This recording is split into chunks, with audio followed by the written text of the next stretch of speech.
Please have a seat.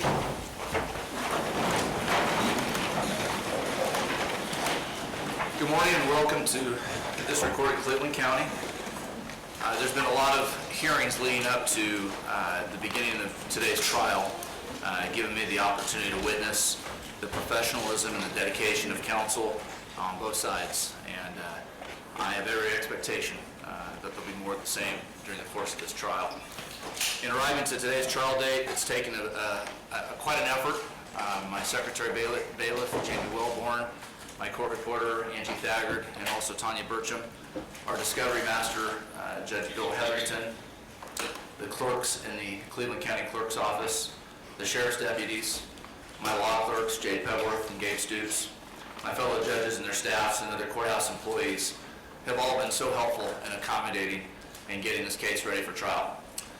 I notice a few more members than normal here from the media for a Tuesday morning court session. We welcome the media here to our courtroom, and that will be covering the trial in the days ahead.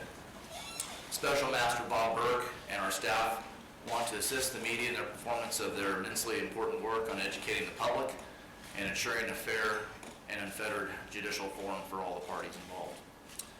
In that connection, I want everyone to know that this is a court of law, not a court of public opinion, and the proceedings throughout this trial will be guided by that principle. I want all who participate in this trial, whether it be the attorneys, their staff, members of the bar, and the public, or the media who attend these proceedings, to know that this is a judicial proceeding. It's not a media event, it's not a televised event. I want to ask everyone to maintain the civility and the decorum that are expected here in this courtroom. To that end, I ask you that if you are here to view the proceedings, that you please turn off your cell phones and ensure that they do not ring and cause a disruption to others or interfere or impede with this trial. No photography or recordings or broadcasting of this trial via cell phone or any other device is permitted without the express permission of the court. This is CJ 2017-816, the State of Oklahoma, ex-rel Attorney General Mike Hunter versus Johnson & Johnson, Janssen Pharmaceuticals, Inc., Ortho McNeil Janssen Pharmaceuticals, Inc., now known as Janssen Pharmaceuticals, Janssen Pharmaceutica, Inc., now known as Janssen Pharmaceuticals. All other defendants have been dismissed from this case. This non-jury trial has been set to consider the state's claim of nuisance against the Johnson & Johnson and Janssen defendants. Counsel, at this time I'd like you to please stand and introduce yourselves and any corporate representatives you have seated at the table with you. We'll ask the state to go first. Your Honor, Mike Hunter, Attorney General for the State of Oklahoma. Mike Burridge, counsel for the state. Your Honor, Brad Beckworth for the State of Oklahoma. Reggie Whitten for the state of Oklahoma. Trey Duck, State of Oklahoma. Ethan Shaner, State of Oklahoma. Your Honor, our corporate representative for the state of Oklahoma is Commissioner Terry White, CU. Thank you, Your Honor. This is Kimberly D. Meshelman, who is the corporate representative for the Janssen Company.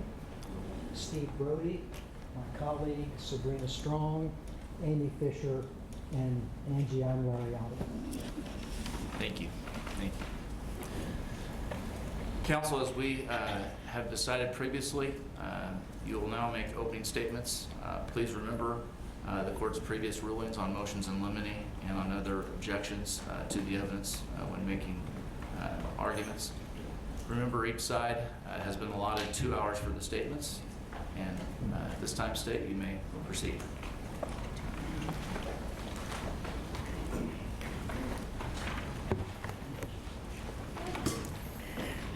Thank you, Your Honor. May it please the court, I'm Mike Hunter. I'm the Attorney General of the State of Oklahoma, the state's Chief Law Officer.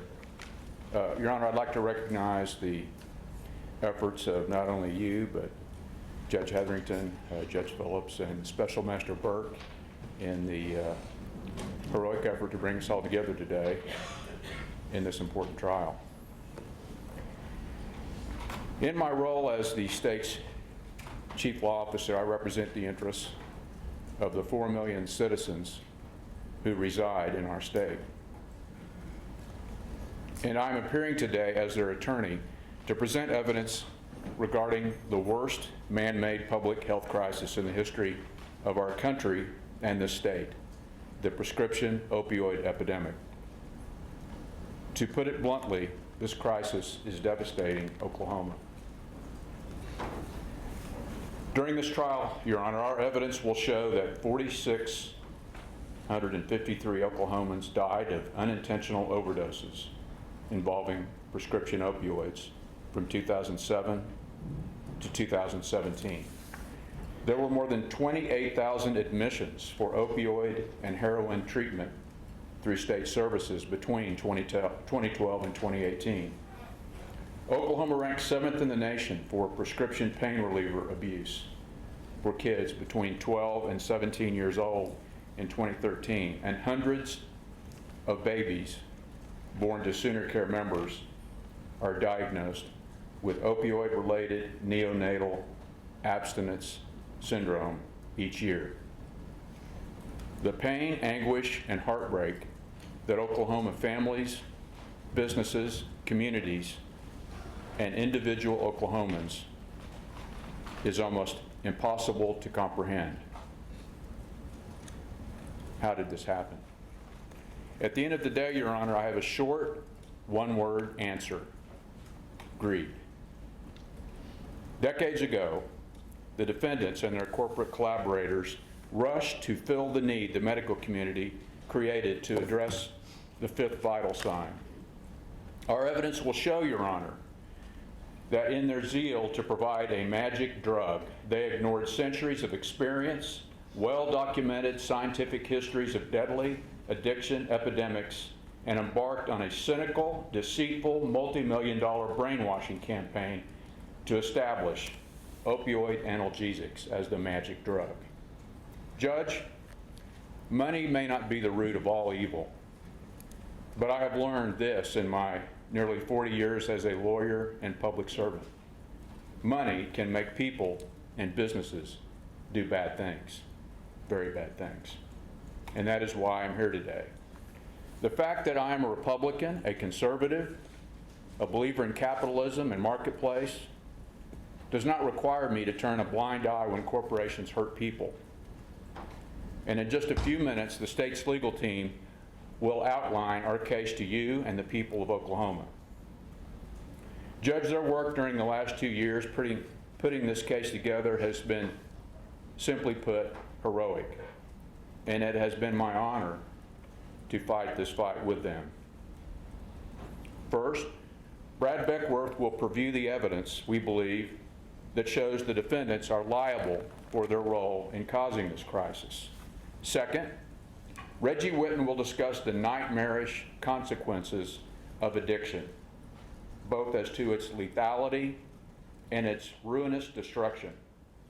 Ruinous destruction that causes individuals, families, and society to suffer. This epidemic has impacted real people and their families, and it's important to show that and not view those affected as data points on a spreadsheet. Mr. Whitten will also lay out the state's abatement plan as to how we propose to decisively confront and bring an end to the opioid epidemic in Oklahoma. Lastly, Mike Burridge will discuss the legal framework of Oklahoma's public nuisance law and its application and effectiveness as an absolutely appropriate remedy to abate the epidemic. And just a word or two about the legal issues around the application of public nuisance law to this case, Judge. Over a century ago, the legislature gave the Attorney General the authority to take action to abate public nuisances that affect the health and safety of Oklahomans. It is broad power, based in equity, and for the record, I appreciate Your Honor dispatching circular arguments made by defendants that because public nuisance law has never been applied to a corporately engineered drug crisis that has taken thousands of lives and addicted hundreds of thousands, it shouldn't be applied to abate their activity and the consequences thereof. Nonsense.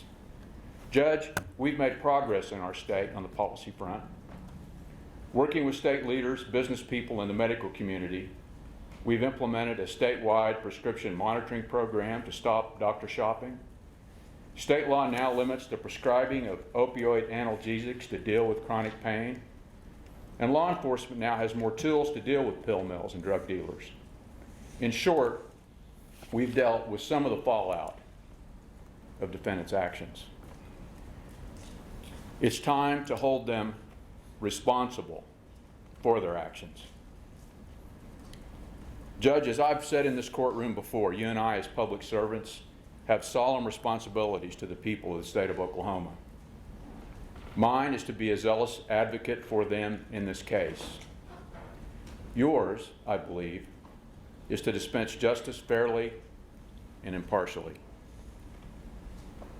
Your Honor, I believe the evidence will show that justice for Oklahomans means requiring these defendants to clean up the terrible, tragic mess that they have left us with in our state, whatever the cost. Thank you.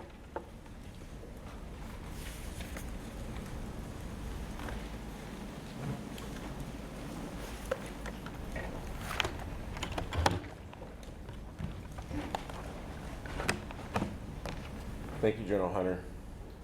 May it please the court. Your Honor, Brad Beckworth from Nix Patterson on behalf of the state of Oklahoma. The numbers that General Hunter just went over are more than statistics. Those are lives. Those numbers are sobering, they're tragic, and they're real. The evidence in this case will show that we do indeed have an opioid crisis, and that opioid crisis is about prescription drugs made by drug companies. The evidence will also show that this crisis is one that is far-reaching. It breaks up marriages. It rips apart families. It costs this country $500 billion a year. It tears apart our communities here in Oklahoma at the very seams. The evidence will also show that, tragically, this opioid crisis is a killer, and it's a killer that does not discriminate. It kills mothers, it kills daughters, it kills fathers, it kills brothers, it kills sisters, it kills grandparents, it kills veterans, and it even kills children, something that those of us here in front of the bar all know way too well. Let me just set the record straight. This opioid crisis, this public health crisis we're in, it is a man-made crisis. But the evidence will show this crisis is a drug company-made crisis. And one of the causes is sitting right here to my right, Janssen and Johnson & Johnson. Make no mistake about it. Now, the numbers are bad, but we're not without hope. The state of Oklahoma has done heroic deeds to try to stand up to this crisis and the drug companies that caused it. They have finally said, enough is enough. We have held the line. We have pushed this crisis back. But more must be done. Thankfully, through public leaders like Mike Hunter and folks like my friend and colleague, Commissioner White, who work in the public sector, and private folks like Mr. Whidden and Kelly Dyer-Fry, who I think is here today, we have had a working effort in this state that is truly bipartisan, truly private, truly public, where everybody has joined together to fight back and say enough is enough. But if we are going to stop this crisis dead in its tracks, more must be done. We must act deliberately, we must act decisively, and we must act now. Now, Your Honor, I anticipate that this drug company is going to tell you that this courtroom is no place to deal with a crisis like that. And I would submit to you that they're dead wrong about that. There's no better place than right here, right now. Now, I anticipate Johnson & Johnson and Janssen will stand up here and they will deny accountability for anything they've done. I look forward to putting this company in that chair right there and having them under oath so you can see what I've seen over the last 2 years. I believe and I anticipate when we ask them whether they bear any responsibility for what's happened here in this state, they will look at you with callous disregard and they will say no. They will deny, they will deny, they will deny, and then worst of all, they will counter-accuse. They will blame the state, they will blame Commissioner White, they will blame General Hunter, they will blame the mothers, the daughters, the doctors, the families that are sitting here in this courtroom. They will blame everyone and anyone, but they will not look in the mirror and accept responsibility. And that is why this courtroom is the only place to address this crisis. Now, to do it, it's going to take a lot of work. And it is a complex situation. You know, Your Honor, I think you and I are pretty close to the same age. And when I grew up, I was born in 1972. And during the 80s, when I was in junior high and high school, we had a lot of issues in our country. I was a young kid, but I was pretty attuned to what was going on in current events. And it seemed like every night when I went to bed for a while, we felt like we had some type of major problem and existential threat in our country. But fortunately, we had a leader who was not only a great communicator, but he was a great problem solver. And throughout his career, when people would tell President Reagan that he didn't need to try to fix problems, that the problems that the world faced were too complex to solve, he wouldn't listen. He would tackle the unpopular choice, he would make the courageous move, he would do what is right. And one of the things that he said at various times in his career was something like this: they will tell us the world is too complex for simple answers, but they are wrong. There may not be easy answers, but there are simple ones. We just have to have the courage to do what is morally right. And Your Honor, I would submit to you, this case right here, I've been doing this for 23 years now. I've been all over, and I've been licensed in this state for over a decade. I have represented men and women in agencies in this state for most of my career. I have never seen, ever, a time where the law and the facts and what is morally right are so perfectly intertwined. Never. And you know, because I've been here before you for the last 2 years with this wonderful team of young men and women who have sacrificed. We have given so much, but our sacrifices are nothing compared to what the state agency workers have done. Sounding more like closing argument than opening statement. Your Honor, I'll move on, and I will tell you. Mr. Ottaway, my daughters are here today, and that's probably the first time they've ever seen somebody tell me to be quiet, so they'll probably want your card. But Caroline and Katie, I'm sure they would love to talk to you, Mr. Ottaway, and Your Honor, we'll move on. I'll be available. Thank you. Let me just say this.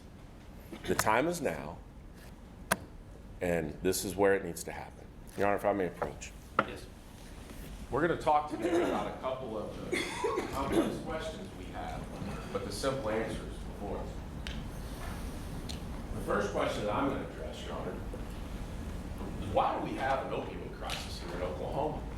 I would submit to you the answer is very simple. Johnson & Johnson knew that opioid drugs are addictive and cause harm. Why did they know it? Well, they knew it because the history of mankind is intertwined with opioids. And we know something very true about opioids. Johnson & Johnson has known this as long as they've been in business, and we'll show you documents where they will admit 100% they knew it. There's a very simple truth with opioids. If you oversupply, people will die. The reason we have an opioid crisis is that simple. If you oversupply, people will die. Why? Because man cannot handle these deadly, dangerous, addictive narcotics. We will have experts who will talk about that, including Dr. Courtwright, who you'll probably hear from today. He will tell you that throughout the history of mankind and this country, that every time we've had an oversupply of opioids, we've had a crisis. You will hear that China had an opioid crisis. An oversupply of opium led to a country that broke into civil war and became a failed state. Well, we have one here too. After the Civil War, morphine started to be used far and wide for everything, from headaches to toothaches to little kids' problems. And with the advent of morphine and then the hypodermic needle, where subcutaneous injections were used, we ended up having an opioid crisis, one that led to addiction, crime, death, diversion, and economic despair. But just like happened in China, here in the United States, we figured out how to fix it. We figured out that when you have a crisis, you can take action to stop it. But to do that, you must treat those who are addicted. You must enforce laws against those that break them. And when it comes to doctors and the folks that supply these drugs, you have to educate to correct the misbelief that you can actually use these drugs far and wide without problems. The evidence will be very clear that Johnson & Johnson knew this truth before they ever started marketing their drugs here in the state of Oklahoma. If you oversupply, people will die. Now here in Oklahoma, we have great proof of this. And what is this? This is a chart that looks at the rate of unintentional drug overdose deaths related to prescription drugs. Now this includes opioids and non-opioids. The graph for all opioids is just the same. We'll find that a lot of times when people die, there's sometimes more than one thing in their system, but it's almost always an opioid. But look at this graph, Your Honor. Down here in 1994 and 1996 and 1997, we did not have an overdose death problem in the state of Oklahoma. We didn't have one. Then something happened. The supply of opioids started going up. When it started going up, the supply went up, but something else happened. People started dying. Why? Because when you oversupply opioids, people die. We could rest our case with a chart just like this, and I'll tell you why. You'll see it for the next 2 months.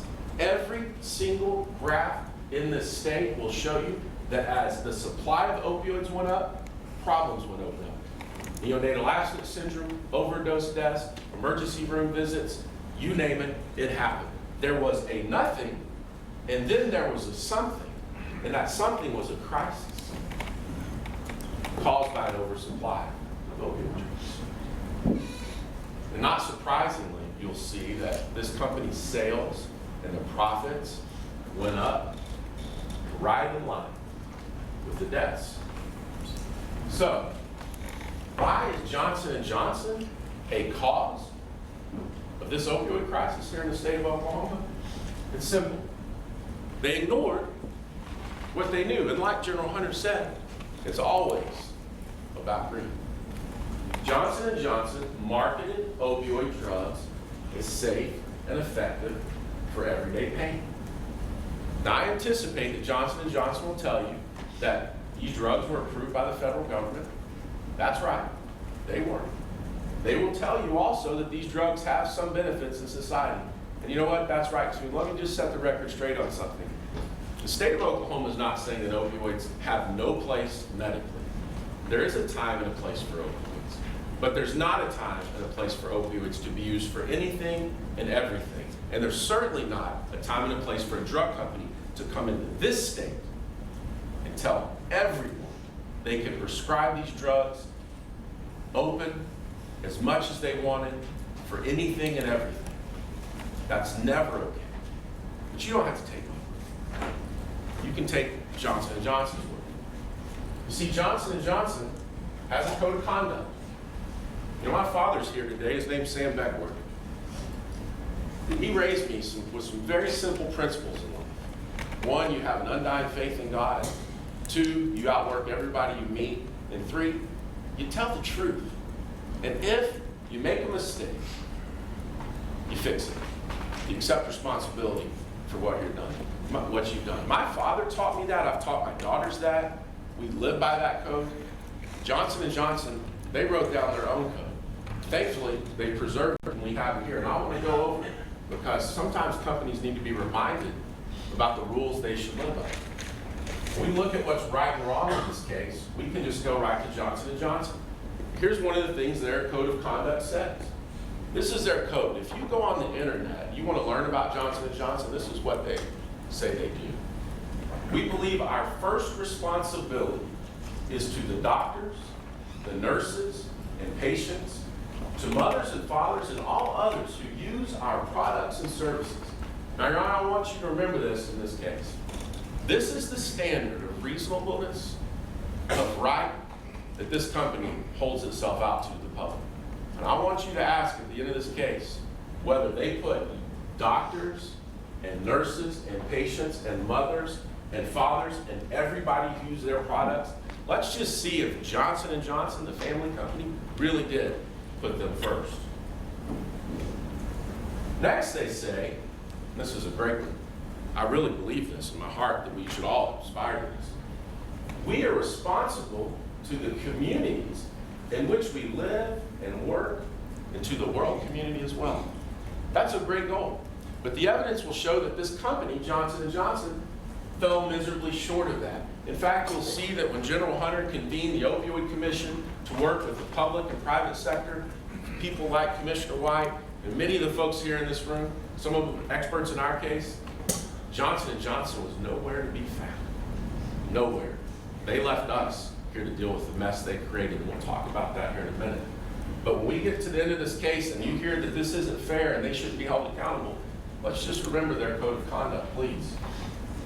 Next, Johnson & Johnson says, and this is a pretty simple one, but I guess we have to be reminded, complying with the laws and regulations that cover gaining, marketing, authorization to sell our products, and interacting with regulators and other government officials. That's one of their codes. They go on to talk about what that means in the marketing space.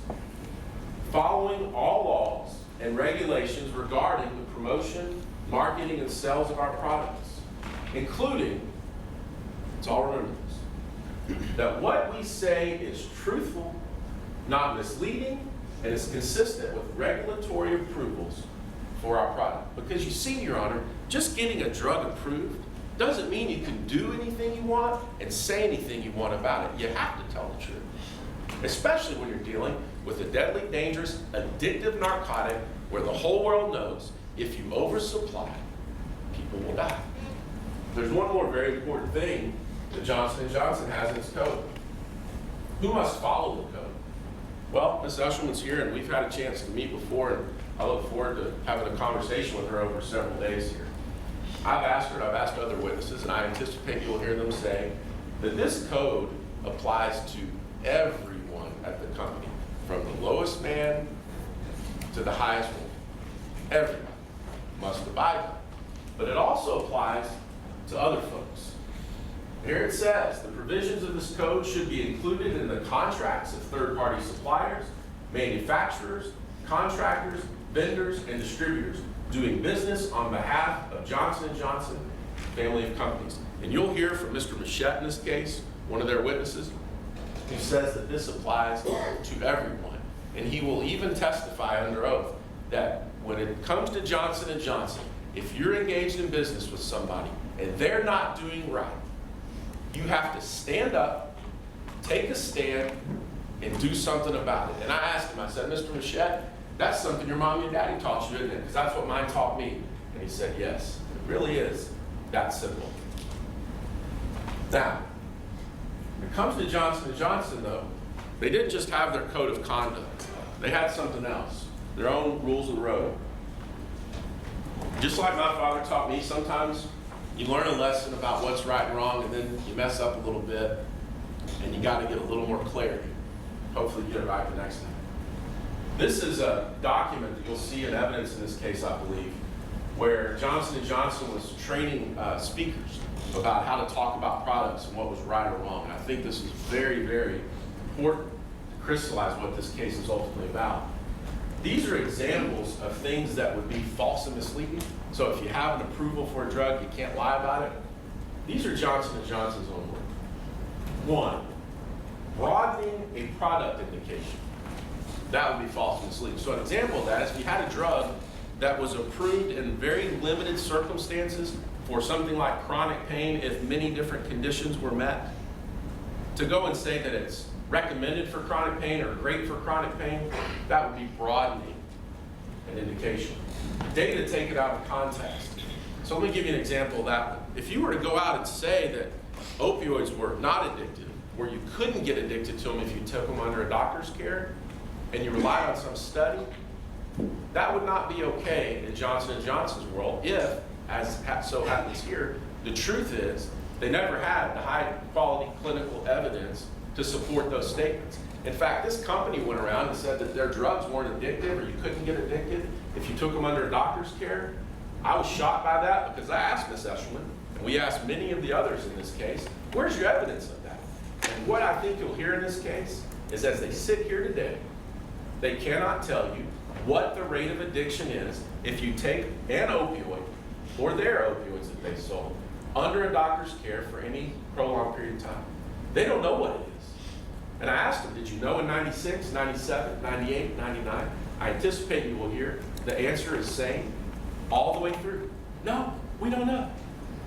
You can't take data out of context. You cannot minimize safety issues.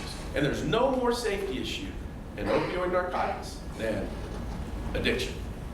So you can't say you won't get addicted if you don't know that to be true.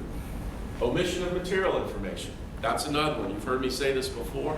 My parents taught me this as well. Sometimes when somebody asks you a question, the best thing you can do is just sit back and not say anything. But if you've chosen to speak, you have a duty to speak truthfully. You cannot omit material information if you're a drug company selling these narcotics. Comparative efficacy or safety claims without substantial evidence. And let's get into this. It will be a big part of our case. Label to label comparisons. You're not supposed to say, our drug does this better than this one, unless you have proof of it. It's a big problem for J&J in this case. And let's look at this last one I have highlighted. Overstatements of efficacy and safety. Man, when you're dealing with narcotic opioid drugs, where we know an oversupply causes people to die, the last thing you should do is say they are superior to, more effective than, better than, safer than, or more tolerable than somebody else's drugs. You should never do that, and you certainly shouldn't do it if you don't know it to be absolutely true. And I will encourage you to pay very close attention to that one because we will have stacks of evidence about whether Johnson & Johnson did these things or not. And you know, my job's pretty easy. I teach all of my young lawyers who've been working with me throughout their career. And a lot of times when you just want to see what's right and wrong, all you got to do is go to the company's own documents because they spell it out for you. Why do they do that? I think that my parents work for a company, I work for a business. Most people aspire to do the right thing, but sometimes things go wrong. And that's fortunately, we have the rules of the road right here that Johnson & Johnson themselves showed us. Now, the rules of the road. How did it go so bad here with Johnson & Johnson? Well, Your Honor, when you have an FDA-approved drug with a drug company like J&J, there's a simple way to do things. Very simple. Drug company makes an opioid drug. That drug company knows it's addictive and causes harm. It gets approval for the drug, but it has a label that warns the opioid drug is addictive and causes harm. All those things happen here. Then, the drug company has to market its drugs consistent with its label. If it does that, doctors, patients, and regulatory officials will make important and informed decisions about the drug. If that happens, we don't have a crisis because the public is protected from unnecessary harm. But that's not what happened here. Instead, Johnson & Johnson took a detour. Right here, after we got to the labels, something happened. What happened? Johnson & Johnson went the wrong way. It started to market its opioid drugs as safe for everyday pain and effective for long-term use, as not addictive, as not having side effects. When that happened, we knew what happened. We had an oversupply of opioids. Why did they want an oversupply of opioids? We'll get to that in a minute, but I think General Hunter previewed it. When we got an oversupply of opioids, the same thing happened here that happened in China, the same thing happened here that happened after the Civil War. We had an oversupply, which led to a drug crisis, which in Oklahoma became the worst crisis in our state's history. And sadly, tragically, J&J left, and we ended up holding the bag. How did this happen? Well, remember that graph I showed you a little while ago about where opioid sales were and where prescription drug overdose deaths were? Look at that. There was a long period of time here in Oklahoma where there was a nothing. And then there was a something. Here's what happened. 1991 or so, Johnson & Johnson lost an opioid drug called Duragesic. Now, one of the things they like to do is say it wasn't a pill, it was a patch. And what we really have is a pill problem, not a patch problem. Don't believe that. We'll talk about it. Duragesic's a fentanyl patch. Fentanyl's a deadly, highly addictive drug. Put it somewhere like your chest. You're meant to wear it for 72 hours, and it's supposed to provide pain relief. For a long period of time, Johnson & Johnson marketed their Duragesic patches primarily for malignant pain and for end-of-life pain. There was some marketing for significant chronic pain, but it was not the focus. It was not what they were trying to do. And the reason for that is, and you'll hear our experts talk about this, prior to 1996, the medical community did not like to prescribe opioids. They knew that you should not prescribe opioids for everyday ailments, and you should not try to have people on them for long periods of time. But something happened. In 1996, Purdue launched the drug Oxycontin. It actually happened at the very last few weeks of December of 1995. Purdue had a brilliant marketing plan.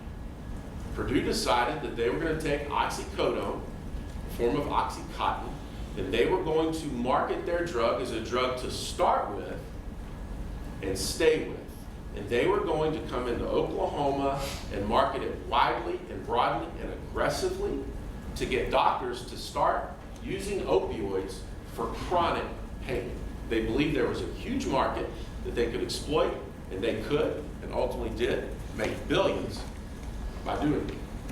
Well, J&J had been in the field. They had sales reps here too.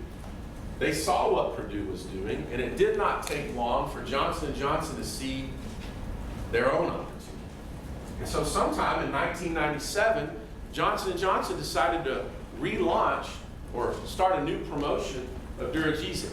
What they started doing was using Duragesic as something that should be marketed broadly and widely for everyday chronic pain.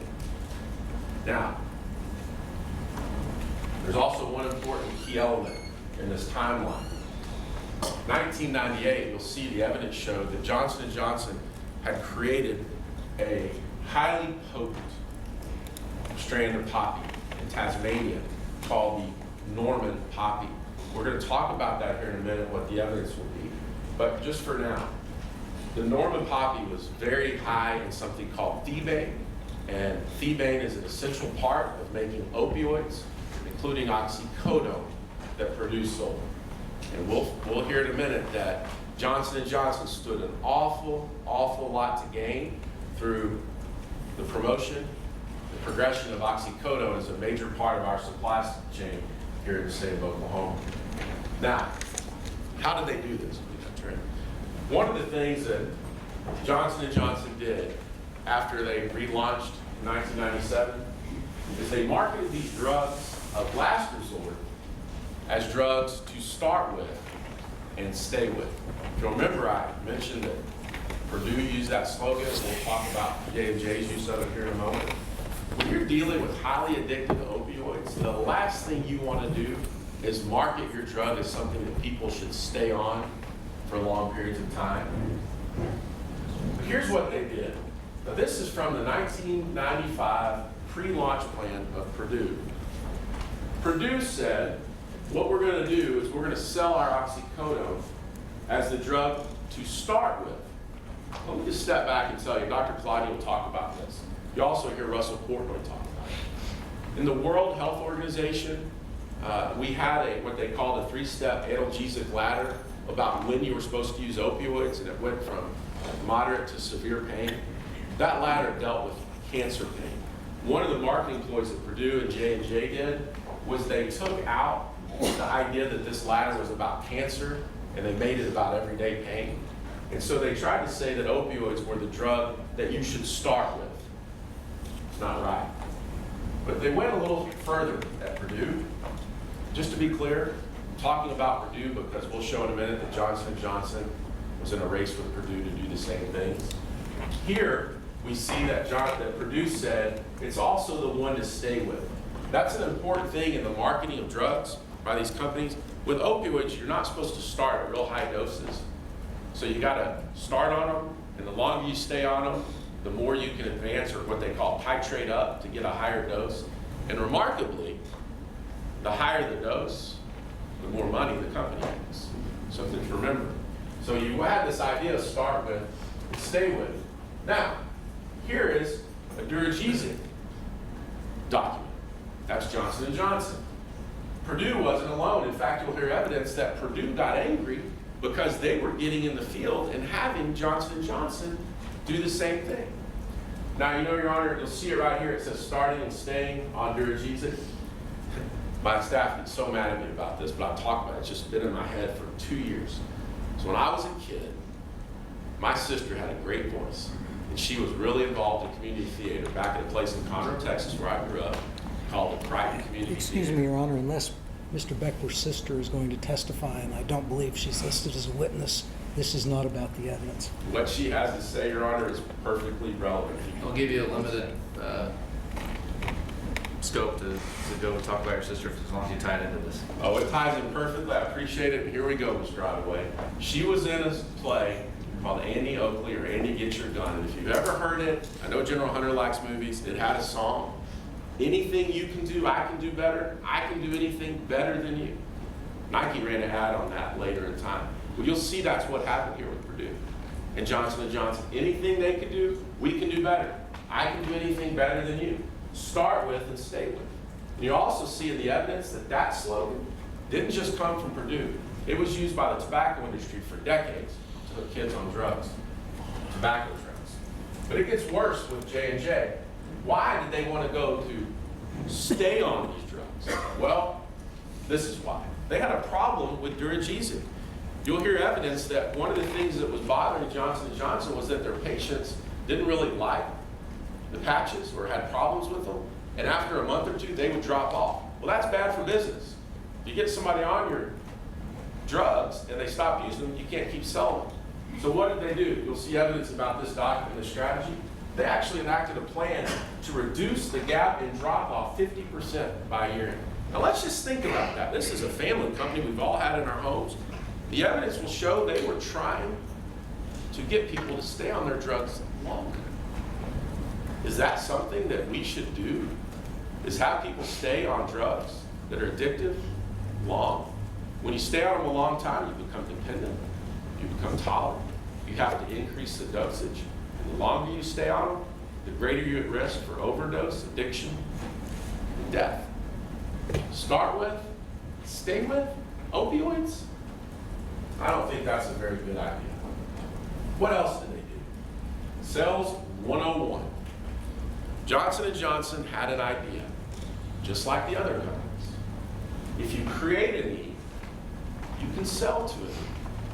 You're going to hear from Rinzai Stone, one of the trustees at the University of Oklahoma, and also another expert, Adrian Fu Bergman, who are going to talk about marketing strategies. This is as simple as it comes, but you don't have to take my word for it. Let's go back to the launch of OxyContin. When OxyContin was being launched, Purdue put out a survey. And the idea would be to let people see whether there was pain in America, non-malignant pain that needed to be treated. And if they could get the numbers right, then they could launch their drug, a classic problem-solution strategy. Create a need for the launch of a product such as Oxycontin, Sales 101. Purdue wasn't alone. Teva is not in this case anymore, or Cephalon, but I pulled this from their file. Look at what they said about Active. Sales 101. Create the need, sell to the need. This document, Ms. Eshelman was involved in this for their launch of Nuisance, another opioid drug that J&J has, and we'll talk about in this case. Stepping stones to success. The first thing we see listed in the stepping stones to success, build a medical need. The idea was, and you'll see it in their documents over and over and over again, we need to create the belief that pain is undertreated in America, and we've got the cure. It sounds really familiar. It sounds like what the patent folks were saying back after the Civil War with morphine. How did they do it? They created a myth that untreated pain is an epidemic. Now, I want to be clear about this. The state of Oklahoma is not suggesting that pain is not a problem in society. We're not undermining the need that pain be treated by trained specialists at all. But what we are disputing is that these companies created a myth that pain was so prevalent and overwhelming here in the state of Oklahoma that we had to make opioids widely available without barriers to access so that anyone and everyone could get them, so an oversupply would occur. Now, let me just give you an example, and you've seen this before. This is one example of this. This is the cover page from a document that a group called the Pain Care Forum, we'll talk about it later, but the Pain Care Forum put out. The Pain Care Forum was a dark organization created by Purdue, joined by Johnson & Johnson, where all kinds of industry and organizations got together and collaborated to market the idea that pain was a major problem in the country and needed to be treated by opioids. And you'll find that some of the folks that were on that organization thought they were doing the right thing, but most of them didn't know that Johnson & Johnson and Purdue were using the work that those groups did as part of their marketing and sales strategy. And you'll hear from two of them, Russell Portnoy and Aaron Gilson, here in this courtroom. And I'll just show you right here, one of the things you'll see, the American Pain Foundation, who did this one, Johnson & Johnson referred to the American Pain Foundation as its go-to partner. The evidence will show that when the United States Senate had an inquiry into the funding of the American Pain Foundation, rather than comply with that Senate inquiry, they cut and ran and they went out of business and disappeared. That was Johnson & Johnson's go-to partner. This document went to Congress, this document went to the press, this document went to everybody, and here you go, setting up the need. Pain is the #1 reason people seek medical care in the United States. Create the need, sell to the need. Now, how did they do that? The way they did it was mislead about the efficacy and the addictive tendency of these drugs. Now, I pull up two documents here. The first one is a document from Purdue. The second one is a document from Ortho McNeil, which is part of Johnson & Johnson and Janssen. The key thing we need to look at the top of these documents, Your Honor, is they both say two very critical things. Myths about opioids and opioid myths. Let's just stop there for a second. This doesn't say Oxycontin. This doesn't say Duragesic. It doesn't say Nuisance. It says opioids. That means all opioids. This is a style of unbranded marketing, a way to go out into the public and say things about your drugs in a less regulated way, because you can talk about things more generally if you're not talking about your specific drugs. And we'll have Ms. Eshelman on the stand. I'm letting her know now we'll have a conversation about this, and I believe she'll testify that when you market with unbranded drug stuff like opioids, and just say it broadly, it has the potential to not only sell your drugs, but other companies' drugs as well. And that became very important with Duragesic, because one of the things Johnson & Johnson will try to do is say, we didn't really sell that much. Well, we'll talk about that. I think they're going to try to do some of that today. For a month or so, we'll dispel that notion.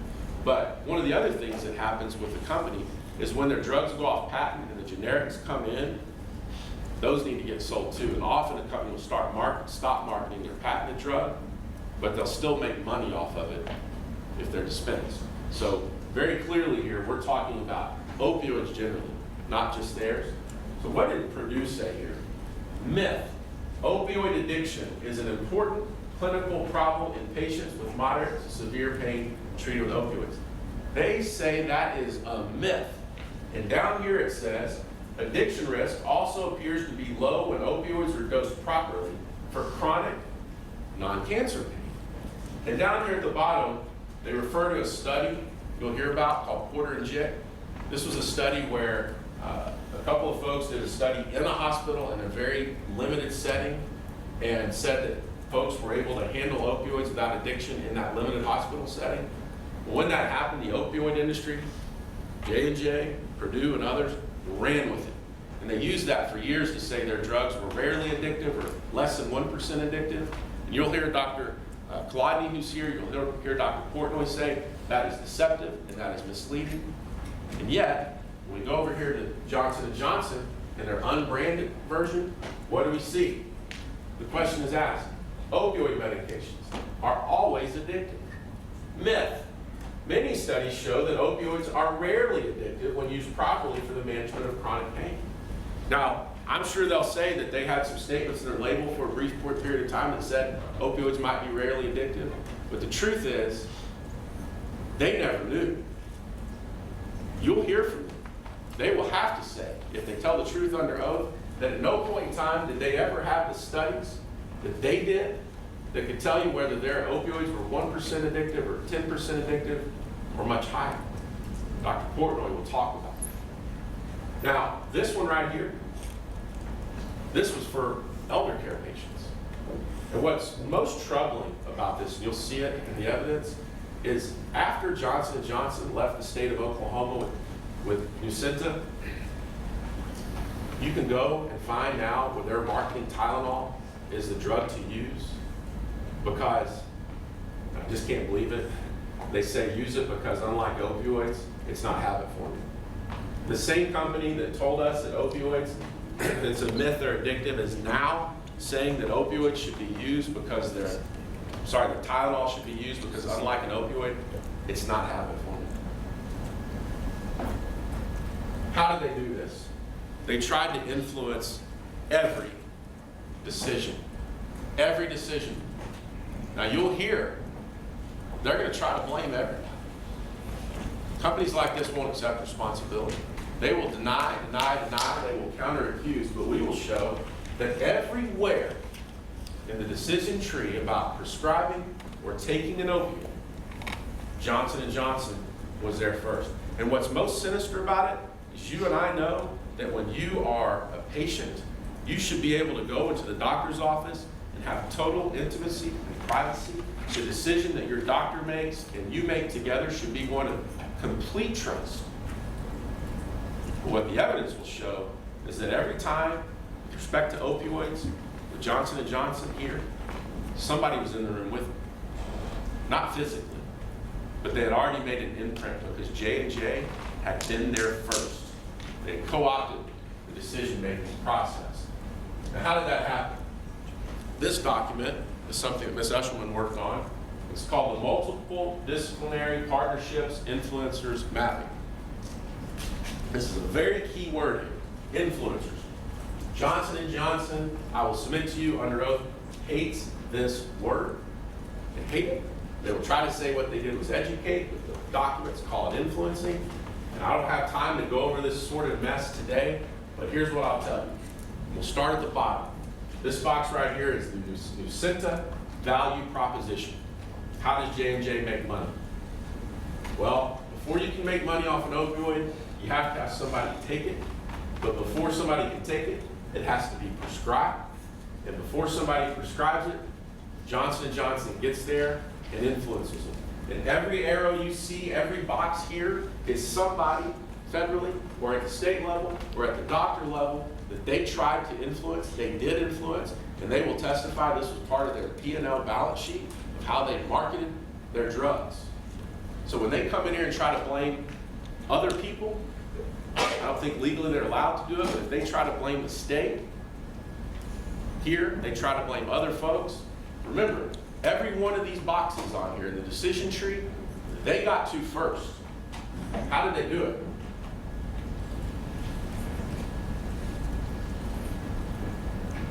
We're going to have a lot of fun, I think, in trial with this. My partner, Lisa Baldwin, has spent months working on this. This map right here is a tangled web. What we have done is we have looked at groups that were on that influence map called key opinion leaders and advocacy groups that receive funding from Johnson & Johnson and other drug companies that they used as part of their effort to influence the media and doctors and patients in this country, and how it all sticks together. And we have connected the dots. And you will find that when you do it, you look at Johnson & Johnson, the connectivity that they had, the influence that they wrought everywhere, they set over supreme. Anywhere and everywhere influence needed to happen, Johnson & Johnson was there at all times. You will hear from folks like Russell Portnoy, who will testify in this case. This is pretty interesting. Russell Portnoy was their guy. They market him as the #1 key opinion leader, advocate, and expert on use of opioids for pain management in the country. Cannot wait for you to hear his full testimony, to hear what he has to say, and who he says was a cause of the opioid crisis in this country. You can also look, you'll hear from Aaron Gilson. Aaron Gilson will testify. Aaron Gilson worked for a group called PPSG, the Pain Policy Study Group in Wisconsin. These companies helped fund PPSG. They did studies, and one of the studies they did was to give grades to states for their opioid policies. Now, Oklahoma got one of the worst grades, a C+. When I first saw it, I was like, man, that's bad for my case because Oklahoma was failing. But that's not what it was at all. They ranked Oklahoma as a C+ because Oklahoma was one of the more restrictive states for using opioids, and they didn't like it. So Aaron Gilson went out, he started talking about that. But I got a chance to depose Mr. Gilson, and it'll be very interesting what he has to say about how Johnson & Johnson used his work in a deceptive, misleading way, and what that did in causing the opioid crisis because, like Dr. Portnoy, one of their KOLs pointed the finger at them. Now, Your Honor, the pain care form we have right here, I've lit these up. These are the folks that Johnson & Johnson, Purdue, Cephalon Teva sat with on the pain care form. Now, the pain care form, you could find out about it, but you can't find out a lot because it wasn't regulated, didn't have an email server, didn't have a physical address, didn't record its meetings, nothing. What did they do? They worked together, they collaborated together, and Johnson & Johnson viewed it internally, secretly, as an advocacy partner to help in its franchise. And when we look at the groups that were on there, we see things like the American Pain Foundation, their go-to partner, that J&J put at least $600,000+ into. Or we can look at ones like the Federation of State Medical Boards that put a book out called Responsible Opioid Prescribing in our state to try to get doctors to prescribe more opioids. Or we can look at the American Chronic Pain Association and we see that J&J gave it $100,000. We can look at the American Pain Association, $7.44 million, J&J $1.89 million. Anywhere and everywhere Johnson & Johnson went, they tried to influence a decision tree about whether opioids should be available, how they should be available, and how we should use them. And as you see here, go back to it, the tentacles were everywhere. So when Johnson & Johnson stands before you over the next 2 months, and they try to say that folks like Commissioner White and her agency, and Dr. Beeman who are here, and Andrew Kolodny who is here in this room, and General Hunter in this room, that they did something wrong, let's just see who was there first, who sought to influence, and whether they were effective or not in changing the dynamic of opioid use in the state, because prior to 1996, there was a nothing, and after 1997, there was a something. They caused it. Now, you've heard for months from the drug companies that all this stuff didn't really happen here. I've been waiting for this moment. I have so many examples of this. This is their influence map for a hospital here in Oklahoma, a surgery center. Let me just start you at the bottom of this map. The end result, just like that, balance proposition for making money is right here. Outflow TRX, that means total prescriptions. The only way to make money off of opioids is to get them prescribed by a doctor, get them filled by a pharmacy, and have them taken by a consumer. They had 3 customers right there they had to deal with, and the only way to make money was to get it out the door. So here's how they did it in this one hospital. You got to influence everybody. You've got to influence the medical director and the investors in the hospital. You've got to influence the director of nursing. You've got to influence the surgery center. You have to influence the surgeon. You have to influence the primary care nurse and the office manager. All of them, all for a single value proposition to the drug company. More prescriptions. Now they will tell you, and we'll dispel this notion. They're going to come up here and say that there was a small part of the state money that paid for Duragesic, a small part of the state money that paid for Lucenta. Don't buy that, Your Honor. These companies, this company was marketing opioids. The state only paid for like 20% of the drugs here. Private and cash makes up the 80%. In this case, we're dealing with an opioid crisis. It doesn't matter who bought the drugs. It matters who has to clean up the mess. When they talk about market share, and I anticipate you'll hear some of that today, I think they're setting themselves up for failure, and I look forward to showing you the real evidence about that. Now, they didn't just influence, they targeted. Now this word, targeted, that's their word. They targeted anyone and everyone. How did they do it? Aggressive marketing. That's their word. Leverage. That's their word. Literally. Use your marketing tactics to leverage decision-making about opioids. Squeeze. The evidence will show that's their word. They literally had a marketing campaign called The Squeeze, and it was about putting the squeeze on doctors to prescribe more opioids. Drive decision-making to prescribe more opioids. Their word. Convince doctors to prescribe our drugs, more opioids. Their words. Target. They targeted anyone and everyone. They targeted patients, they targeted doctors, they targeted regulators, anyone and everyone who had a decision to make about whether to prescribe or use their opioids, they got there first. Why? To influence decision making. You just saw it. And why do they want to influence? To increase supply. When you have an oversupply, people will die. I told you that right when we started. Let's talk about what happened right here in Cleveland County. That is the number of equivalent pills for every adult here in Cleveland County. 135. 135. They say they didn't do it. They say they didn't do it here. Then why in the world do we have enough pills for every adult in Cleveland County to have 135 equivalent pills? Why?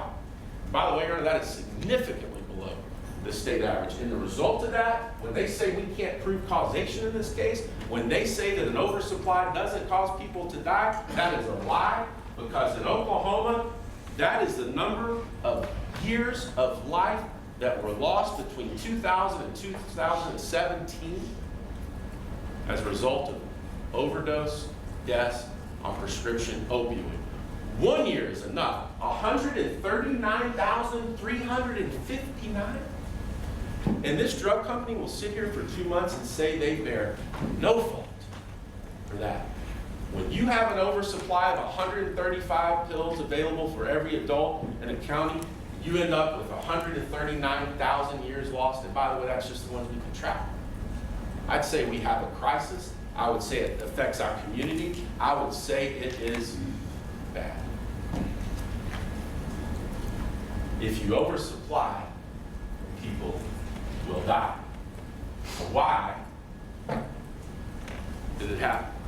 Well, they could have stopped this.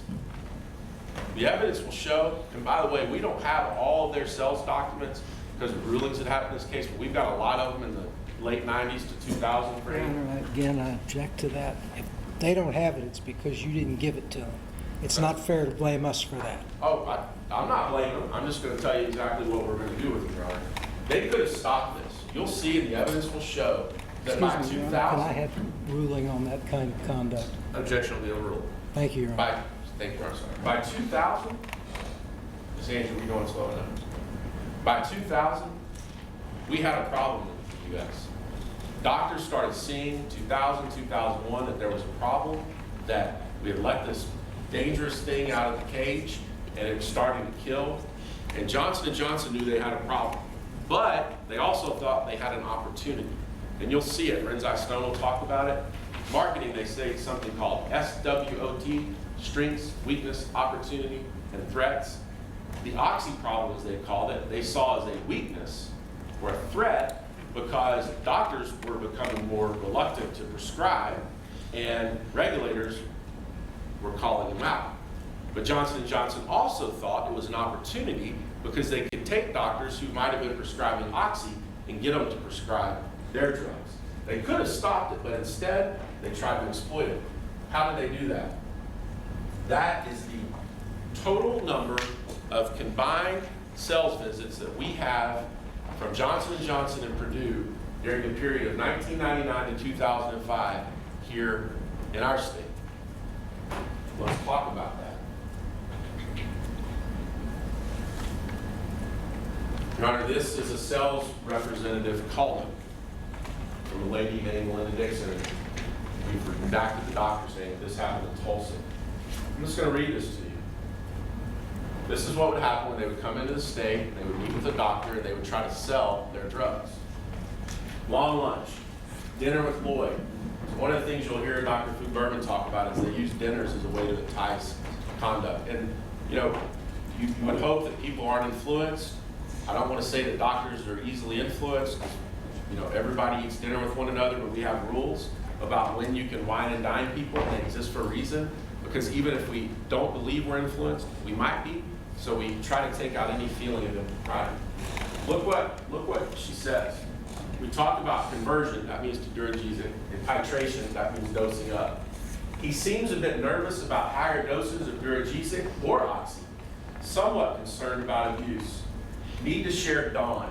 That's going to be very important in this case. DAWN data is something that Johnson & Johnson used. Every time a doctor was concerned about abuse and addiction, they would push back by using DAWN data, and we'll show that that was false and misleading, and they knew it was false and misleading, but they did it anyway. He says that most of his patients are on Duragesic or oxy or still using Breakthrough. He's talking about getting uncomfortable.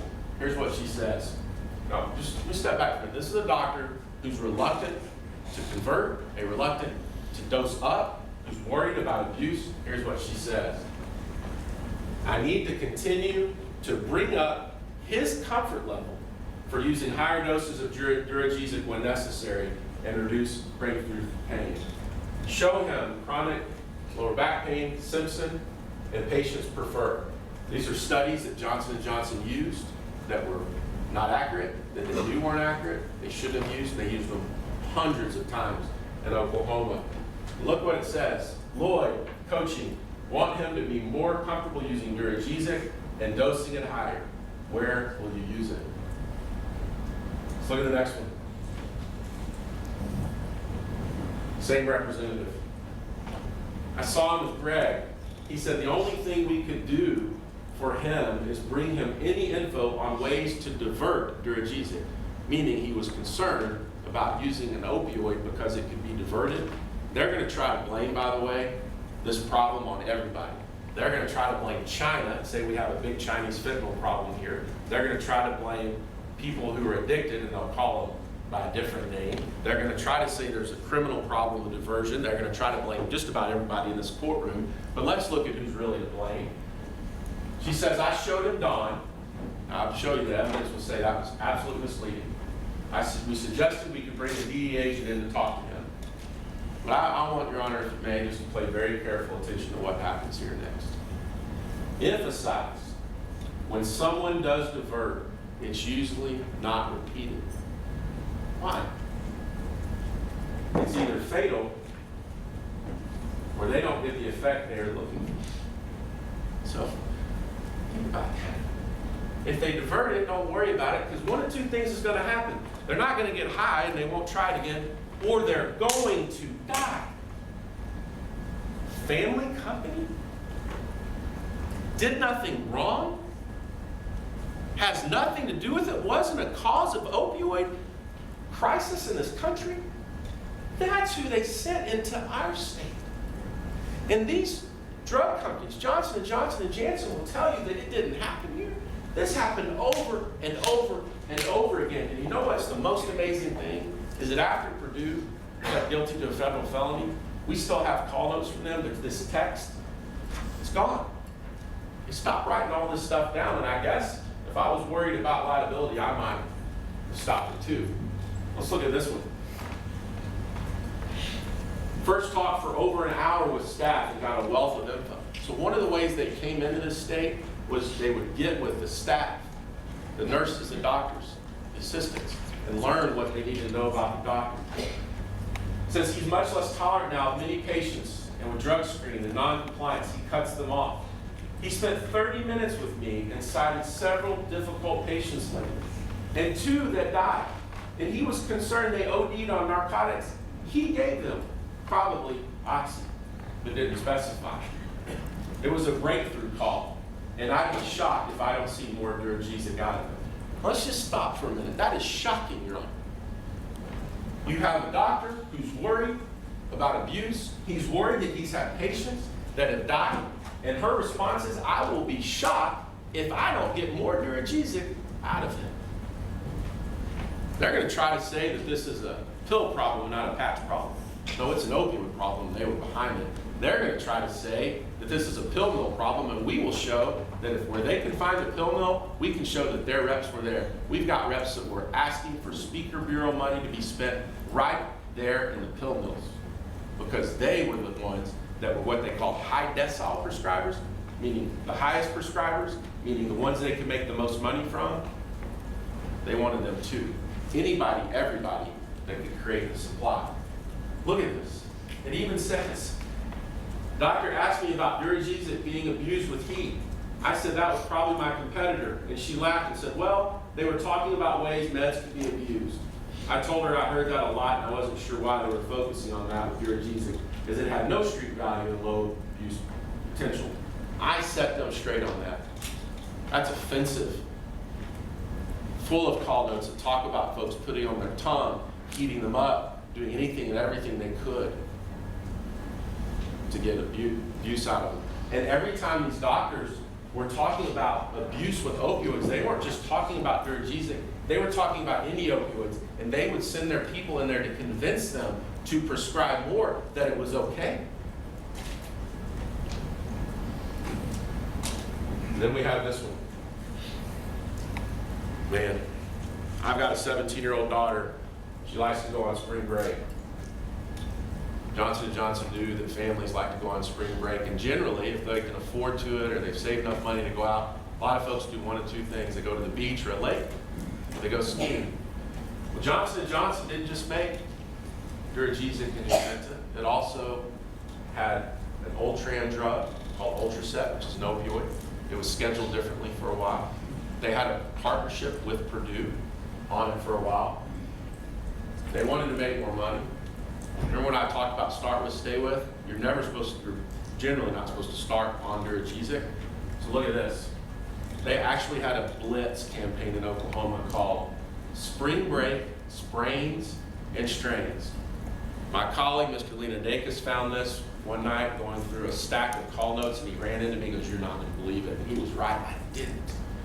They went out and said, let's hit it harder during spring break, because if we get folks that have a sprain or a strain, which is common, we can start them on Ultram. And look at this.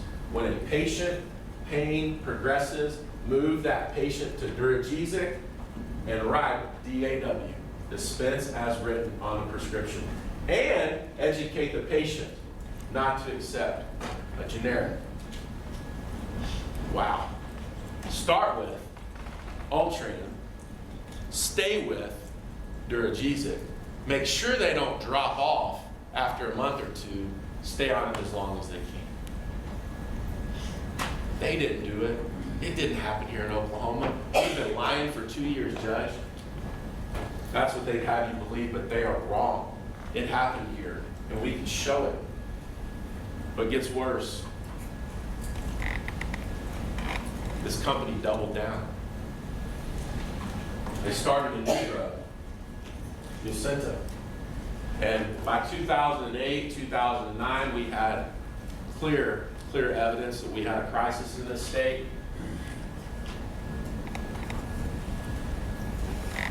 The CDC ultimately declared a prescription drug abuse epidemic. From 2008, period of time where they were not highly marketed because the Duragesic had gone off patent, they launched a new campaign of unbranded marketing about opioids. Not about Nuisance, about opioids. It's part of their desire to pre-launch Nuisance. At the height of the crisis, when an epidemic was coming, they doubled down. They came into our state 18,338 times that we can track. And what's so sinister about that is our registered prescribers were less than 2,500. Family company, Johnson & Johnson. Why? Well, General Hunter hit on it. Greed. This is from their 2002 marketing plan for Duragesic. Let's just go right through this. Leveraging, remember that word? Events into opportunities for Duragesic. Promotion, pervasive education, active patient advocacy, opinion leader relationships. Anyone and everyone they could influence, they did. Why? Because they wanted to make money. They wanted to be a billion-dollar brand. Market share. You can hear about market share? Don't believe that. Johnson & Johnson held itself as a leader in the worldwide opioid market. And I believe this is worldwide.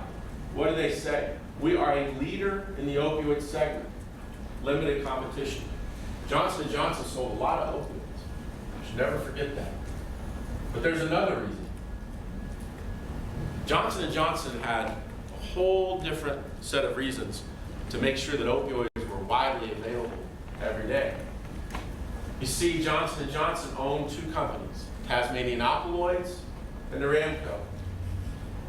You know, Johnson & Johnson does not like Andrew Gladney.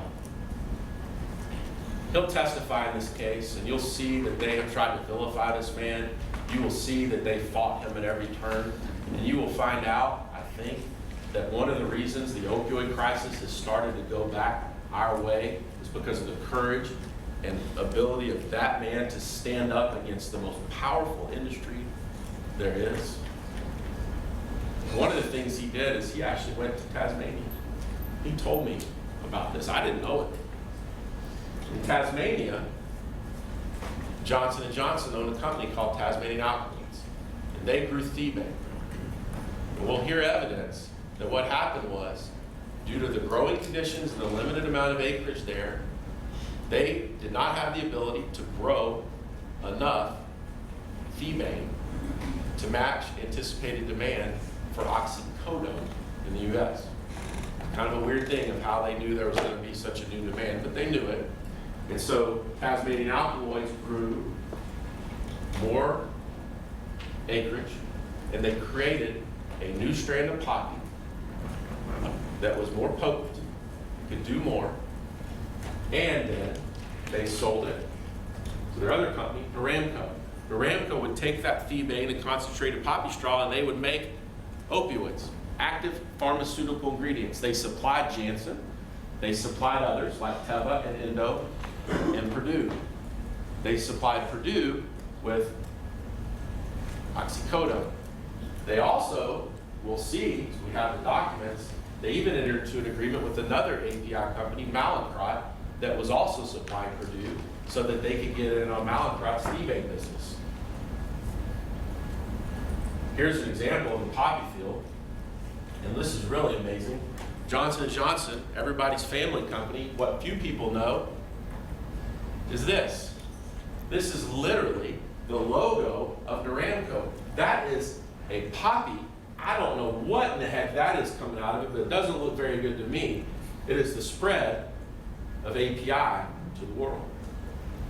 Johnson & Johnson was very proud of this, so proud that they had one of their scientists honored with one of their highest medals. Why?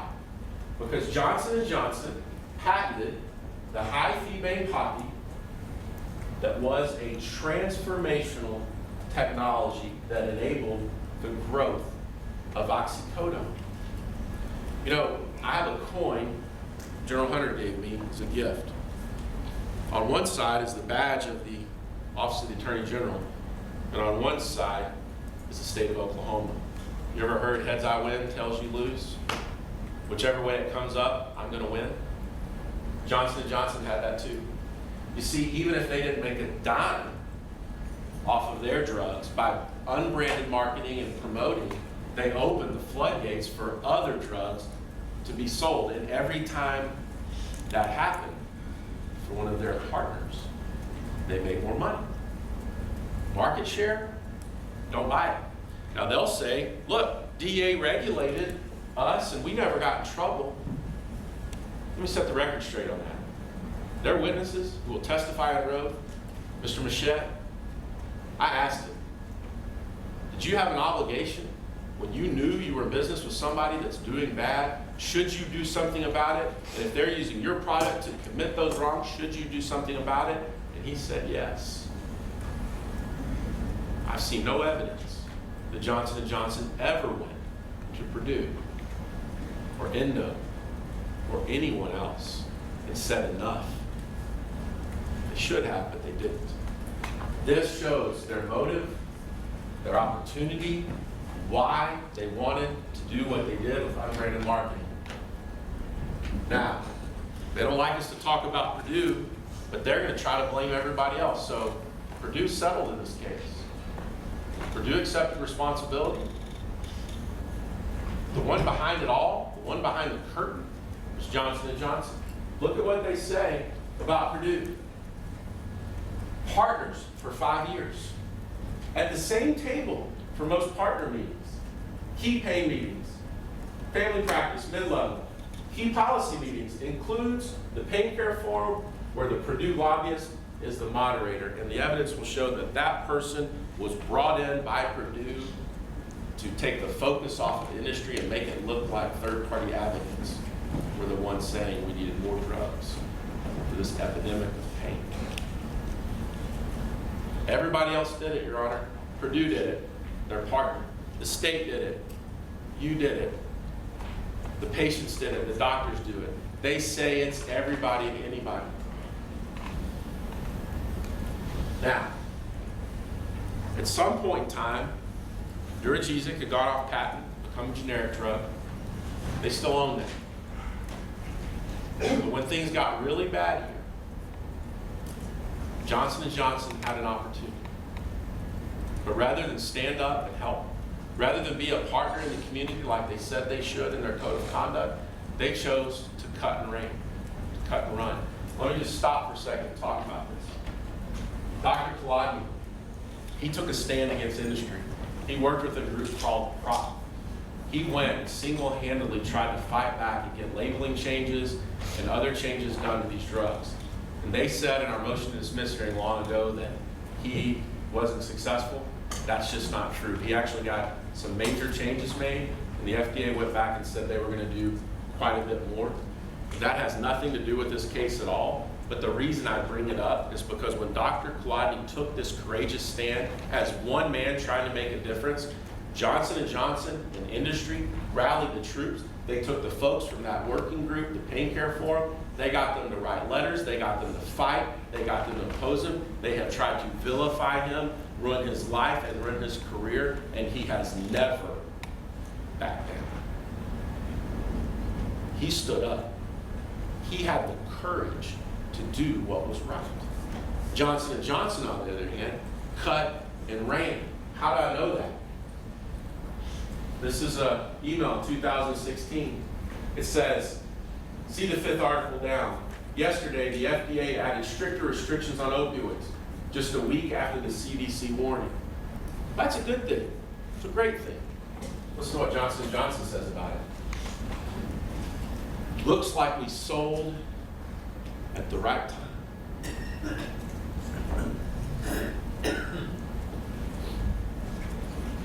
Yep. Johnson & Johnson cut and ran. General Hunter convened a bipartisan public and private group here in the state, and although Johnson & Johnson had been here in this state trying to influence for decades, when the time came for everybody to gather and come together and reason and see what we could do working together, they decided not to come, they cut and ran, and they left us holding them back. And that is why the courtroom is the only place we have to hold them accountable for the scourge. If you oversupply, people will die. It's exactly what happened here, Your Honor. And this is what we're left with, and I'm going to pass this on to my friend and mentor and a hero of mine, Reggie Whitman, in a minute. Johnson & Johnson knew opioid drugs were addictive and caused harm. Despite that, they marketed their drugs as safe and effective for everyday pain. And as a result, the state of Oklahoma was left holding the bag with an opioid crisis that must be abated. But the state, people like Commissioner White, no matter how heroic their efforts and how selfless they are in what they try to do, they cannot do this alone. So, Your Honor, I have had 2 years to learn this case. I've had 2 years to learn more than I ever wanted to know about Johnson & Johnson. It has been the great privilege of my career to get to know the people that work here in the state and the different state agencies and folks like Commissioner White and many others. I am so honored to have been able to do it. The sacrifices me and my team made are nothing compared to what they have done. I am so proud to now, over the next 2 months, be able to show you what we've learned, and I am very confident that we can hand this case off to you and you will be fair and you will do what is right in your mind. And I look forward to the end of this trial so we can all come together and reason and end this crisis once and for all. Thank you. Thank you.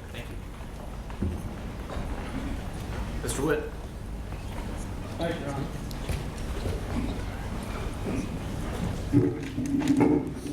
May it please the court. You've seen a lot of slides here this morning, Your Honor. I only have a couple of slides because I have a different job than my friend Brad had. I have the job of telling you about what the evidence is going to be in a field that there is no slide, there is no picture that will adequately tell you what we're talking about here. I have the job of explaining the mechanism of how opioids work. Our first witness we'll call today will be Dr. Julio Rojas. He's on the front lines here in Oklahoma. This is what he does for a living. He researches about opioids and he treats people who are sick with this disease. And I have to explain to you during the course of this trial how it works, because if you don't understand how it works, and if you don't understand what it does to a human being, then you won't understand how to abate the crisis, how to fix it. So I'm going to have to get into those things. But, Your Honor, there is no slide that will show you the pain that a mother feels when she buries her son from opioid addiction. There's no slide that's going to show the pain that a child or other loved ones feel when their parents die from addiction. There's no way to really show that. There's no slide that's going to show you or these people from Johnson & Johnson what it feels like to be in the throes of addiction. It would be nice if we could abate this crisis by taking an aspirin and going home and resting. But it doesn't work that way. The sad reality is what Johnson & Johnson did here, what they did to this country, and for this lawsuit, what they did to this state, it was relatively easy for them to have all this fun over here. You saw their marketing documents and you saw they're out here trying to sell this stuff. It was relatively easy to build up a mountain of sales. And they changed the way this country viewed opioids. It worked. But it's really, really difficult to fix it. And you're going to hear, because they showed us this morning some of their slides they're going to show you in a moment. And they're going to show you slides that mock the state's efforts, that mock the amount of money it will take to fix this. And I find that to be personally offensive and outrageous, but that's what the evidence they're going to show is. And we'll talk about that in more detail. But that's my job this morning. I've got to show you how the evidence will be to fix this thing. And it's a difficult job I have. It's, like I said, their job was easy. Our job of fixing this is hard. Tens of thousands of Oklahomans live with this every day. Thousands of Oklahomans have died of this. That's the tip of the iceberg. The evidence will show you that for every person that dies from opioid addiction, there's a tsunami wave of misery that resonates outward to the family members that are left to pick up the pieces. For every addict, how many family members are left to deal with this? You'll hear testimony on that. There's no slide that I can show you. There's no graph, no chart where I can show you the misery that these people live with, that this state has to deal with. That pain and that misery is a factor in the abatement plan. This is a tale of two different kinds of diseases. Because addiction is a disease of the brain and opioids cause addiction. But it's a tale of two diseases. And you'll hear testimony in this case from some people that I'll talk about in a minute. One in particular, my friend Gary Mandel, who lost his son to opioid addiction. And he will testify to the court that on the one hand, when someone gets sick with cancer or any other disease, not man-made, but a disease they had no choice to get, our society embraces them. We hold cake sales, we raise money. We come to the home, we embrace them because they're sick. But with opioid addiction, which is caused by opioids, it's a totally different story. There's no fundraisers. There's no visits to the home to embrace them in the warmth of love and sympathy. There's nothing like that at all. Addiction is a disease that is perceived by our society to be bad people doing bad things. There is a stigma of shame. And why is that relevant? It's relevant because of the abatement, the fix. You can't fix this when our society feels like it's bad people doing bad things. They don't understand it. One reason they don't understand it is we didn't have it. Before 1996, we did not have an epidemic of opioid addiction. So our society hasn't really had time to catch up with this. And it's sad but true. Most of us, me included, thought this was bad people doing bad things. Today, we know that opioid addiction is a disease of the brain, and it's man-made. They caused it. Words fail me because it's almost impossible to show this. But we'll try. We'll try to put on witnesses. both from experts and from lay people who have suffered from this and had family members suffer from this.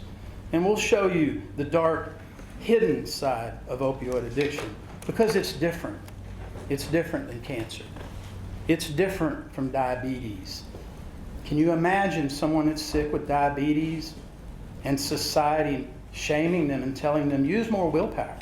You don't really need, that insulin. And sadly, that's the disease they brought to this state.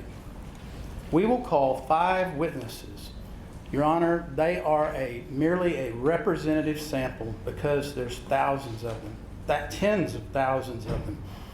These 5 witnesses are brave people who will cross over that barrier of shame and the stigma of addiction, who are proud enough to show that their loved ones just got sick with a man-made disease. And they'll sit on that witness stand and they will tell you what it feels like to have this happen to you or your family. I think the second witness we call in this case will be my friend, Craig Box, a lawyer in this community, well respected.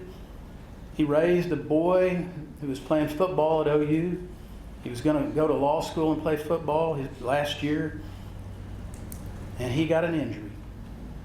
And he got an opioid. And within 8 months, his son was dead.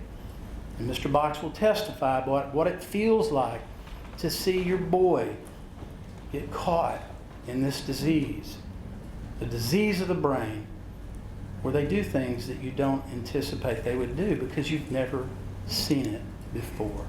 It is so powerful. Mr. John Mcgregor, a resident of this community, will sit on that witness stand and he will testify. He too had an injury. He too went to a doctor and he too was given an opioid. And he will testify about his experiences with opioid addiction and how it felt to be taken over and become basically someone that has no free will. Ms. Christy Hughes will testify about living with family members struggling with opioid addiction and struggling with opioid addiction herself. These are brave people.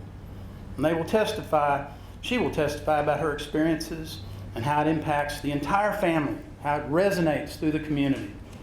And we all know that intuitively.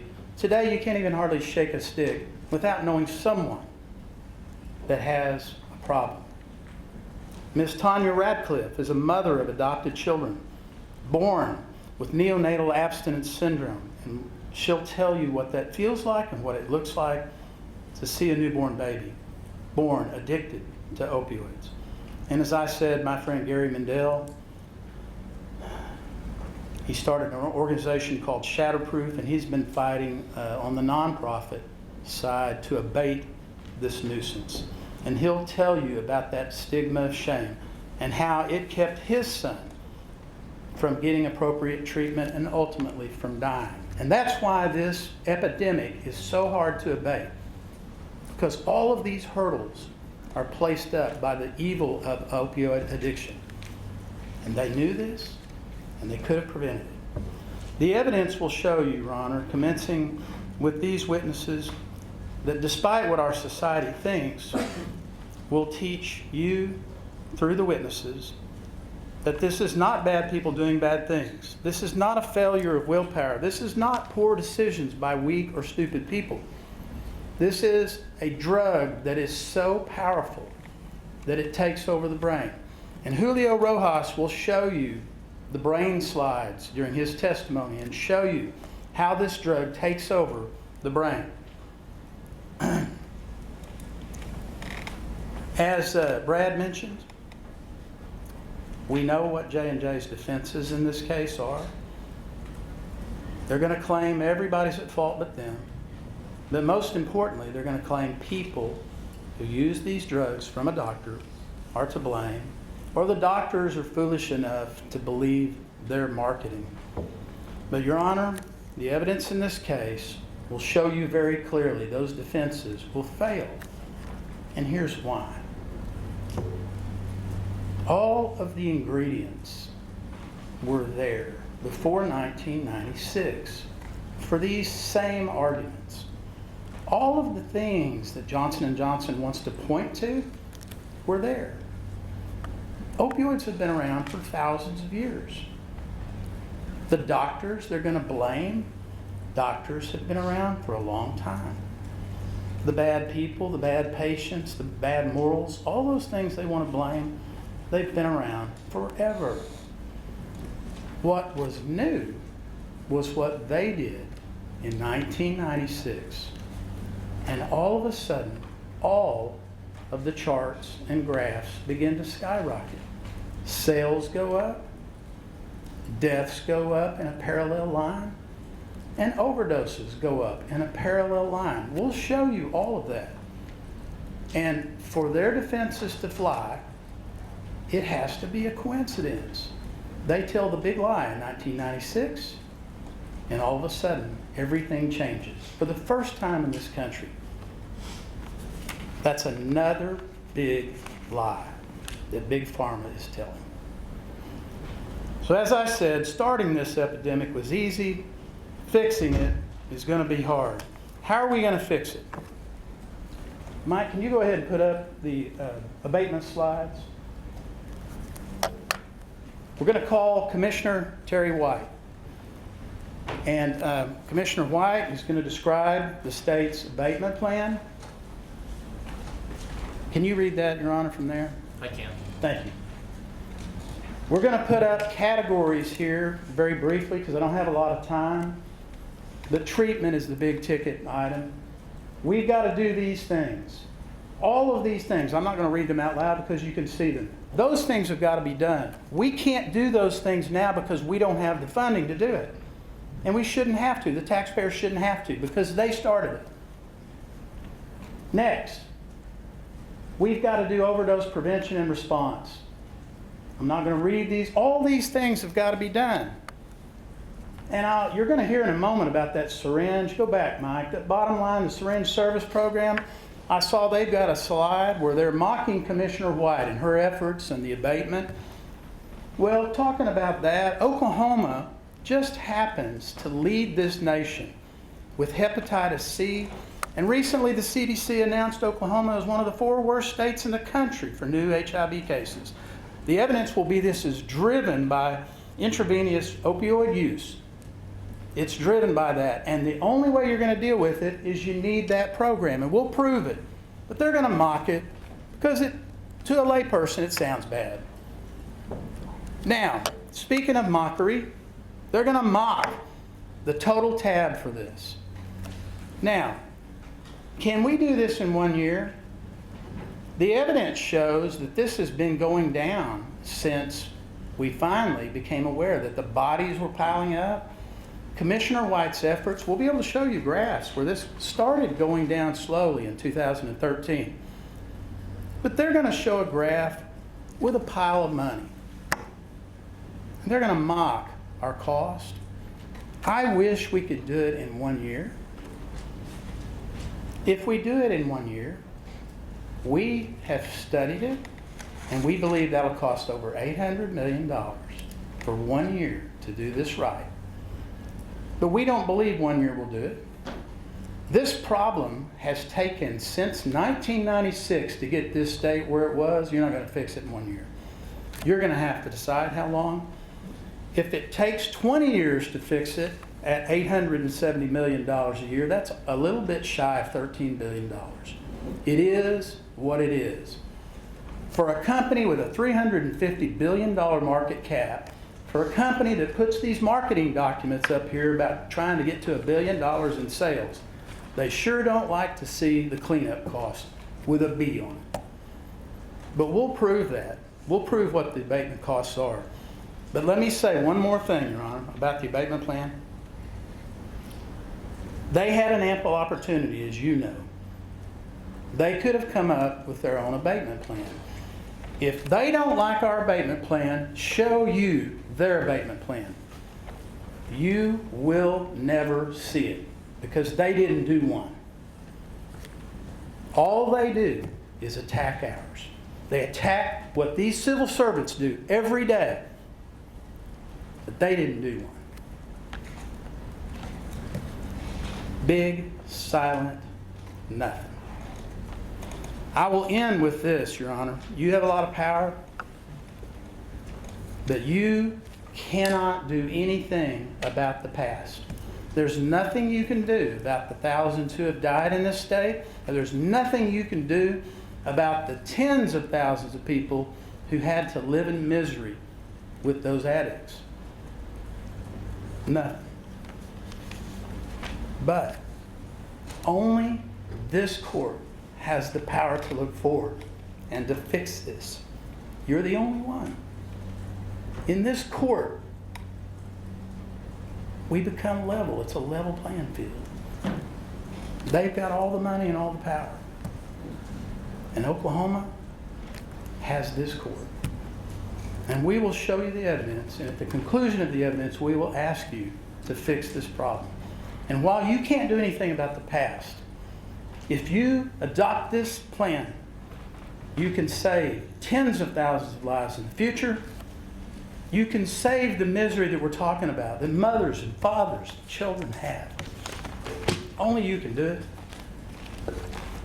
We'll ask that you do it at the close of the evidence. Thank you. Thank you. Mr. Burge?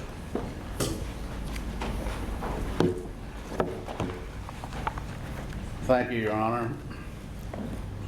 I'm going to wrap up here on our closing argument, Your Honor, and talk about some of the evidence and how it relates to the law. But let me start out about nuisance. The legal concept of nuisance has been woven deep into the fabric of the law, and it started with the English common law. It dates back to 1216, starting with the reign of Henry VIII, and addressed injury to the public. Henry VIII did other things too, I might throw in, like the Magna Carta and so forth. But since 1216, this nuisance law has survived for centuries. And what was established back then has been adopted and embraced by the state of Oklahoma. Now, I would like to go over some concepts that apply to the evidence in this case and talk about the evidence. I want to tell what this case is not about. We've heard from Johnson & Johnson about how they want to recast the case, but this case is not about damages, products liability, negligence, contributory negligence, fraud, or constructive fraud. What this case is about is improperly marketing and distributing highly addictive and deadly opioids, causing a public nuisance, which is a part of the largest man-made epidemic in the history of this country, and then how to abate it. Now, let's go to what Johnson & Johnson has said, and I just looked at some of their slides, and I've been living with this case for 2 years, and they say, well, Judge, it's not fair. You know, all we did was sell some opioids in Oklahoma, or, you know, we didn't do it. It's somebody else's fault. We're going to hear a lot about that. But let's look at what the evidence shows with regard to those issues. The court entered a scheduling order on January 29th, 2018, and the court gave Johnson & Johnson a date to join additional parties. They didn't do it, even though they had the opportunity to. The scheduling order said they could also amend their pleadings, and as the court knows, parties can be joined in also. Johnson & Johnson didn't do it. Now, 12 OS 2014, they can join a party if they think that they may be liable. Johnson & Johnson didn't do it. They could amend the pleadings under 2015, as the court is well aware of, and the courts have said, and the Supreme Court has said, amendments will be freely given. Not done by Johnson & Johnson. Section 2019, they could have joined other persons needed for the adjudication. Not done by Johnson & Johnson. Now, contribution, I want to say a word about that and what the evidence is on that. If Johnson & Johnson feels, as a result of this trial, they've paid something that they shouldn't pay, or they've paid something because of what somebody else done, the law gives them a way to go get it. They can sue them for contribution. And also, they can also get a credit for the settlements in this case. So when you hear about somebody else did it, it's somebody else's fault, or we're paying too much, right there's what could have been done and what can be done. Now, we've heard about the doctors, the other manufacturers, the distributors. Johnson & Johnson, they know where to find them. The evidence will show they know exactly where to find them. So I submit to you that this, it's not fair, or other people did it, the evidence will show it has no legs. They had legal options up till the date. They chose not to assert them. We may hear why. We've all heard that old saying, actions speak louder than words. Well, Judge, the same applies to inactions. The evidence will show with these remedies that the it's not fair defense, or other people did it defense, doesn't fly. So I've just listed all of these things that Johnson & Johnson has not done under the facts of this case, and I think the it's not fair defense falls when you see what they could have done. Now I want to briefly run through the statute. The nuisance statute, you've seen it many times. And you heard Mr. Beckworth and Mr. Whitten talk about what has taken place here. This statute provides what a nuisance is, what a public nuisance is. And during this proceeding, Johnson & Johnson has says, well, you've got to have property involved, or it's got to be caused by property. Well, look at the first, second, and fourth provisions of the statutes. They don't require any property being involved. Did what Mr. Beckworth talk about offend decency? I submit that it does. Does it annoy, injure, or endanger the comfort, response, and health or safety of others? Certainly it does. Certainly it does. It fits right in there.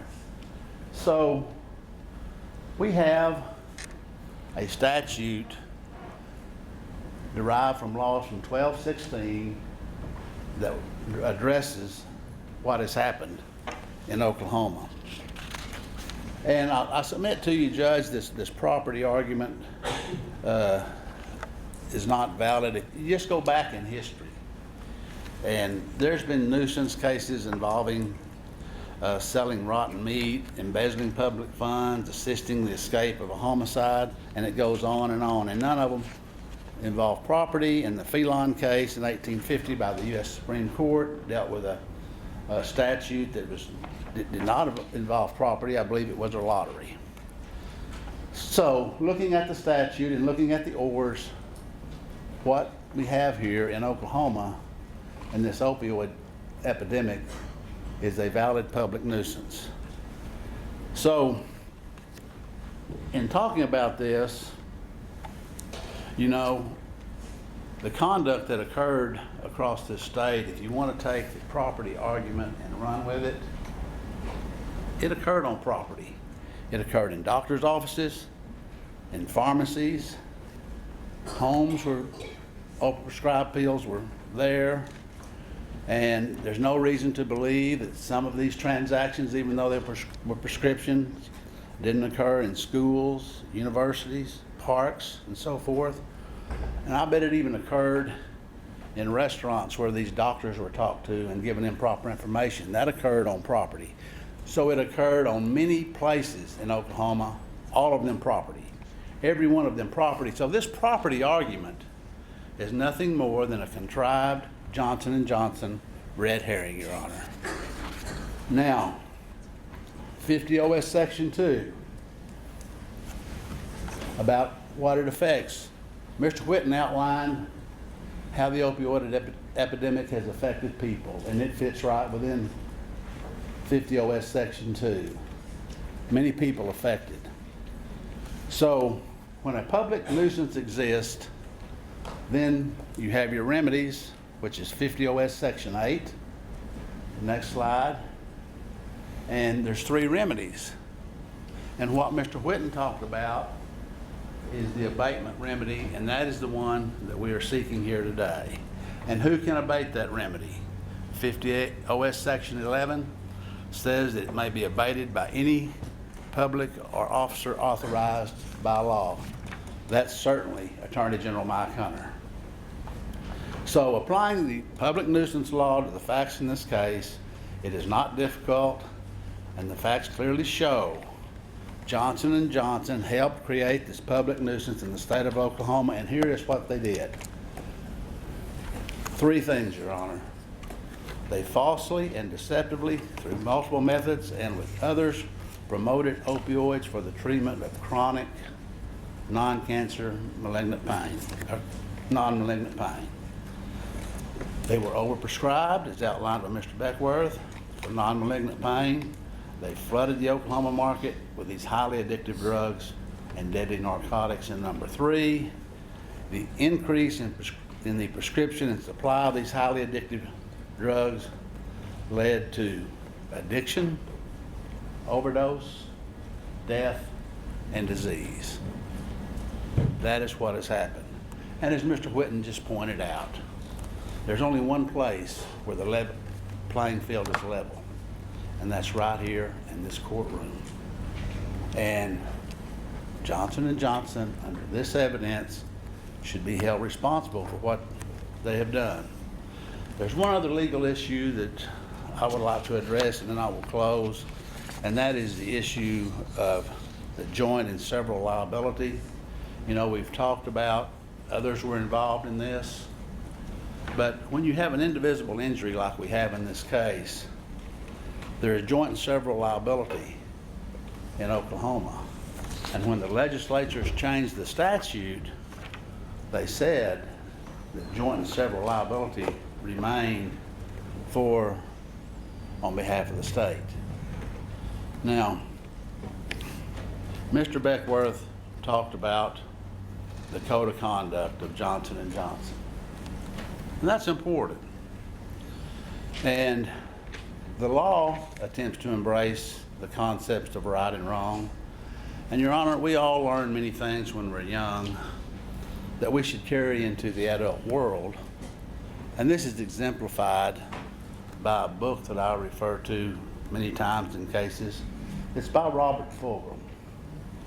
And this book has been in several publications, but the book is entitled, All I Really Need to Know I Learned in Kindergarten. And if you look at the book in the very beginning, page 2, this is the quote. All I really need to know about how to live and what to do and how to be, I learned in kindergarten. Wisdom was not at the top of the graduate school mountain, but there in the sand pile at Sunday school. And the things I learned are, and he lists out 10 things. And one of them says, clean up your own messes. Clean up your own messes. In a way, what we learn in kindergarten is captured in the law of nuisance. Johnson & Johnson and others made a tremendous mess in this state, a very big one. A mess that destroyed lives, caused death, destroyed families, and has placed a very substantial burden on the Oklahoma taxpayers. While doing this, Johnson & Johnson made millions, if not billions of dollars, improperly promoting and selling these addictive, destructive, and deadly opioids. The day of reckoning is now here for Johnson & Johnson, Your Honor. You need to make Johnson & Johnson clean up this mess that they have made in Oklahoma. That mess needs to be cleaned up. You are the only person that can make them do it, and it should happen at the end of this trial in this courtroom in Norman, Oklahoma. Thank you, Your Honor. Thank you, Mr. Burke.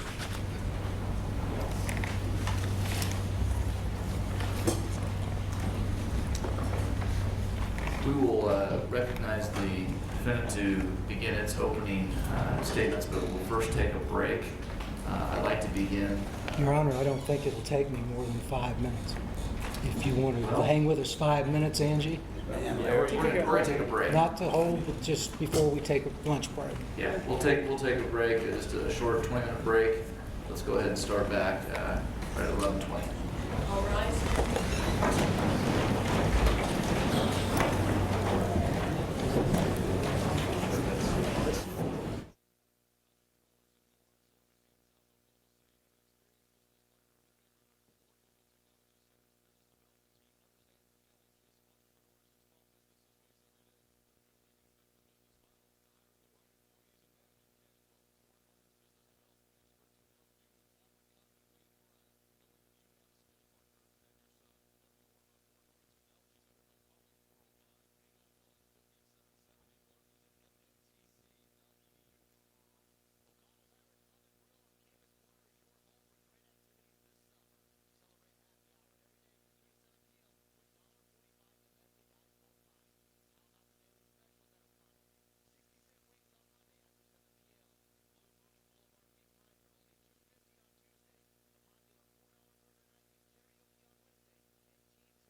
lunch break. We will begin promptly at 1:30 this afternoon.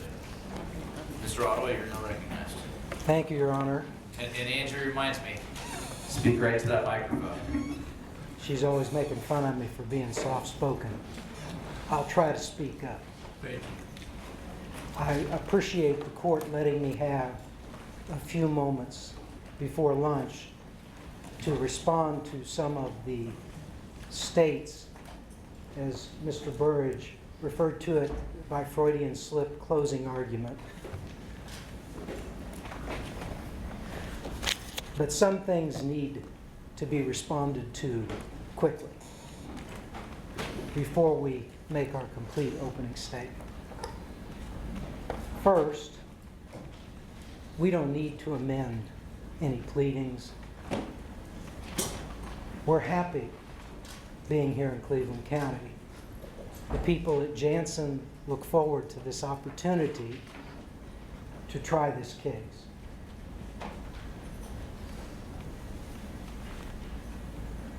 They say this is a level playing field, but it is not a mistake that the first person who spoke in this courtroom today was the Attorney General of the state of Oklahoma, and that his team is all wearing official state badges. They bring a case before you, a state judge sitting behind the state seal, asking you to award the state money. So we certainly hope it's a level playing field. All of the advantages go over here. But we're very interested in where the facts lie.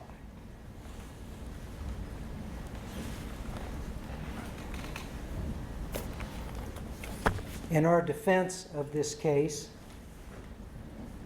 Mr. Whitten, we will not mock anyone. But John Adams said in a famous closing argument that facts are stubborn things. And indeed they are. So, when we hear that Mr. Mendel is going to testify and he lost his son, and that is evidence of the opioid crisis, we must understand that the facts are that Mr. Mendel lost his son to a heroin overdose, where the gateway drug to that was marijuana. As far as I know, he never had an opioid prescription. When we say facts are stubborn things, and they say, you misled people by saying that opioids are rarely addictive. You remember that? This brochure. We must point out that the FDA, during the same year, the Food and Drug Administration of the federal government said it rarely causes addiction. We're not mocking anyone, but facts are stubborn things. When both Mr. Hunter and Mr. Whitten refer to the tragedy of children, babies born with neonatal dependence because their mothers had taken opioids during pregnancy, we must point out the fact that the Oklahoma Drug Utilization Review Board and the Oklahoma Health Care Authority discussed that at a meeting on July 9th, 2014, but took no action, and they had the action to prevent it until over 2 years later.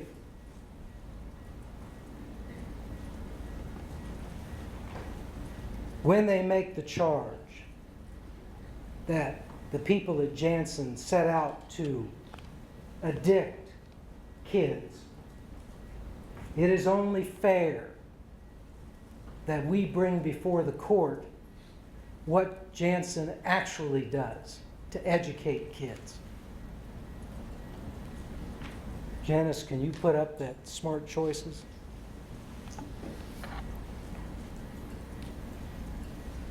Here is Janssen's message to you. These pills can be dangerous. In a free program to schools, fronted by that notorious group we work with all the time, the National Association of School Nurses. Put on right here in Oklahoma in 2009 at the Boulevard Academy in Edmond, just to mention one. And containing this message, if the court will indulge me just for 4 minutes, then I'll sit down.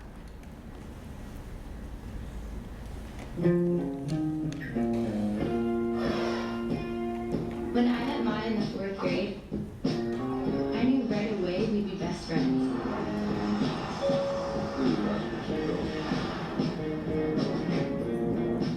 Her family moved here from South Dakota.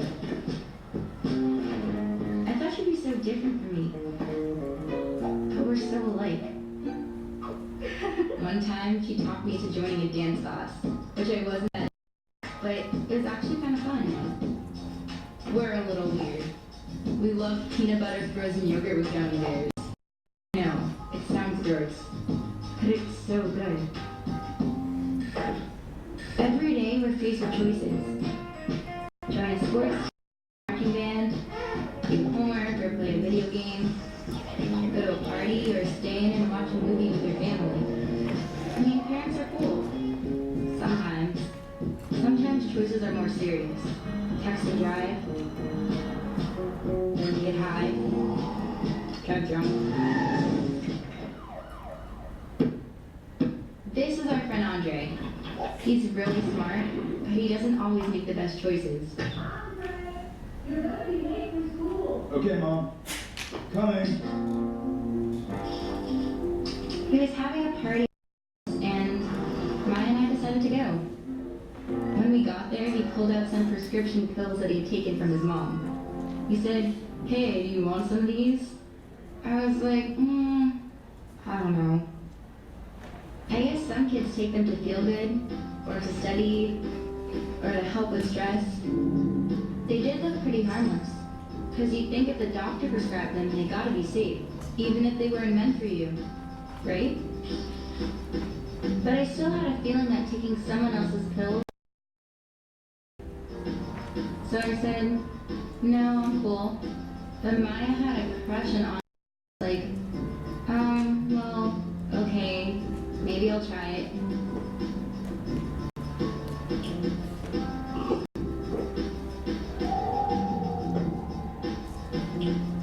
I thought, really? What's she doing? When I saw Maya again later, she didn't look so good. She was kind of a mess. And then all of a sudden, she passed out and stopped breathing. Turn off the music. One of us called 911. I can't remember who. We were all so freaked out. It was so scary. That one night changed everything. For Maya, for her family, for all of us. What we didn't know is that taking prescription drugs to get high can be just as dangerous as taking drugs like heroin or cocaine, and we don't mess around with that stuff. On top of that, when you mix prescription drugs with alcohol, it's even more dangerous. Certain prescription drugs affect your central nervous system, which controls important functions in your body. If you use these drugs, you could stop breathing, have a seizure, a heart attack. You could end up in a coma or even have a stroke. And a stroke could leave you paralyzed and affect your ability to talk. Fact. Every 19 minutes, someone in the U.S. dies from prescription drug. I don't have time for that.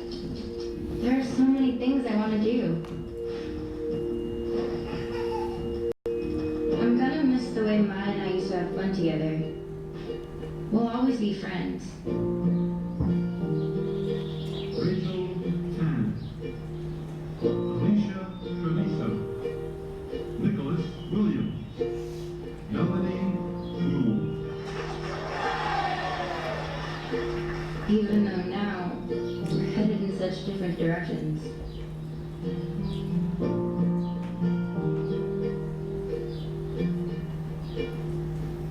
When you know the facts, making the right choice is easier than you think.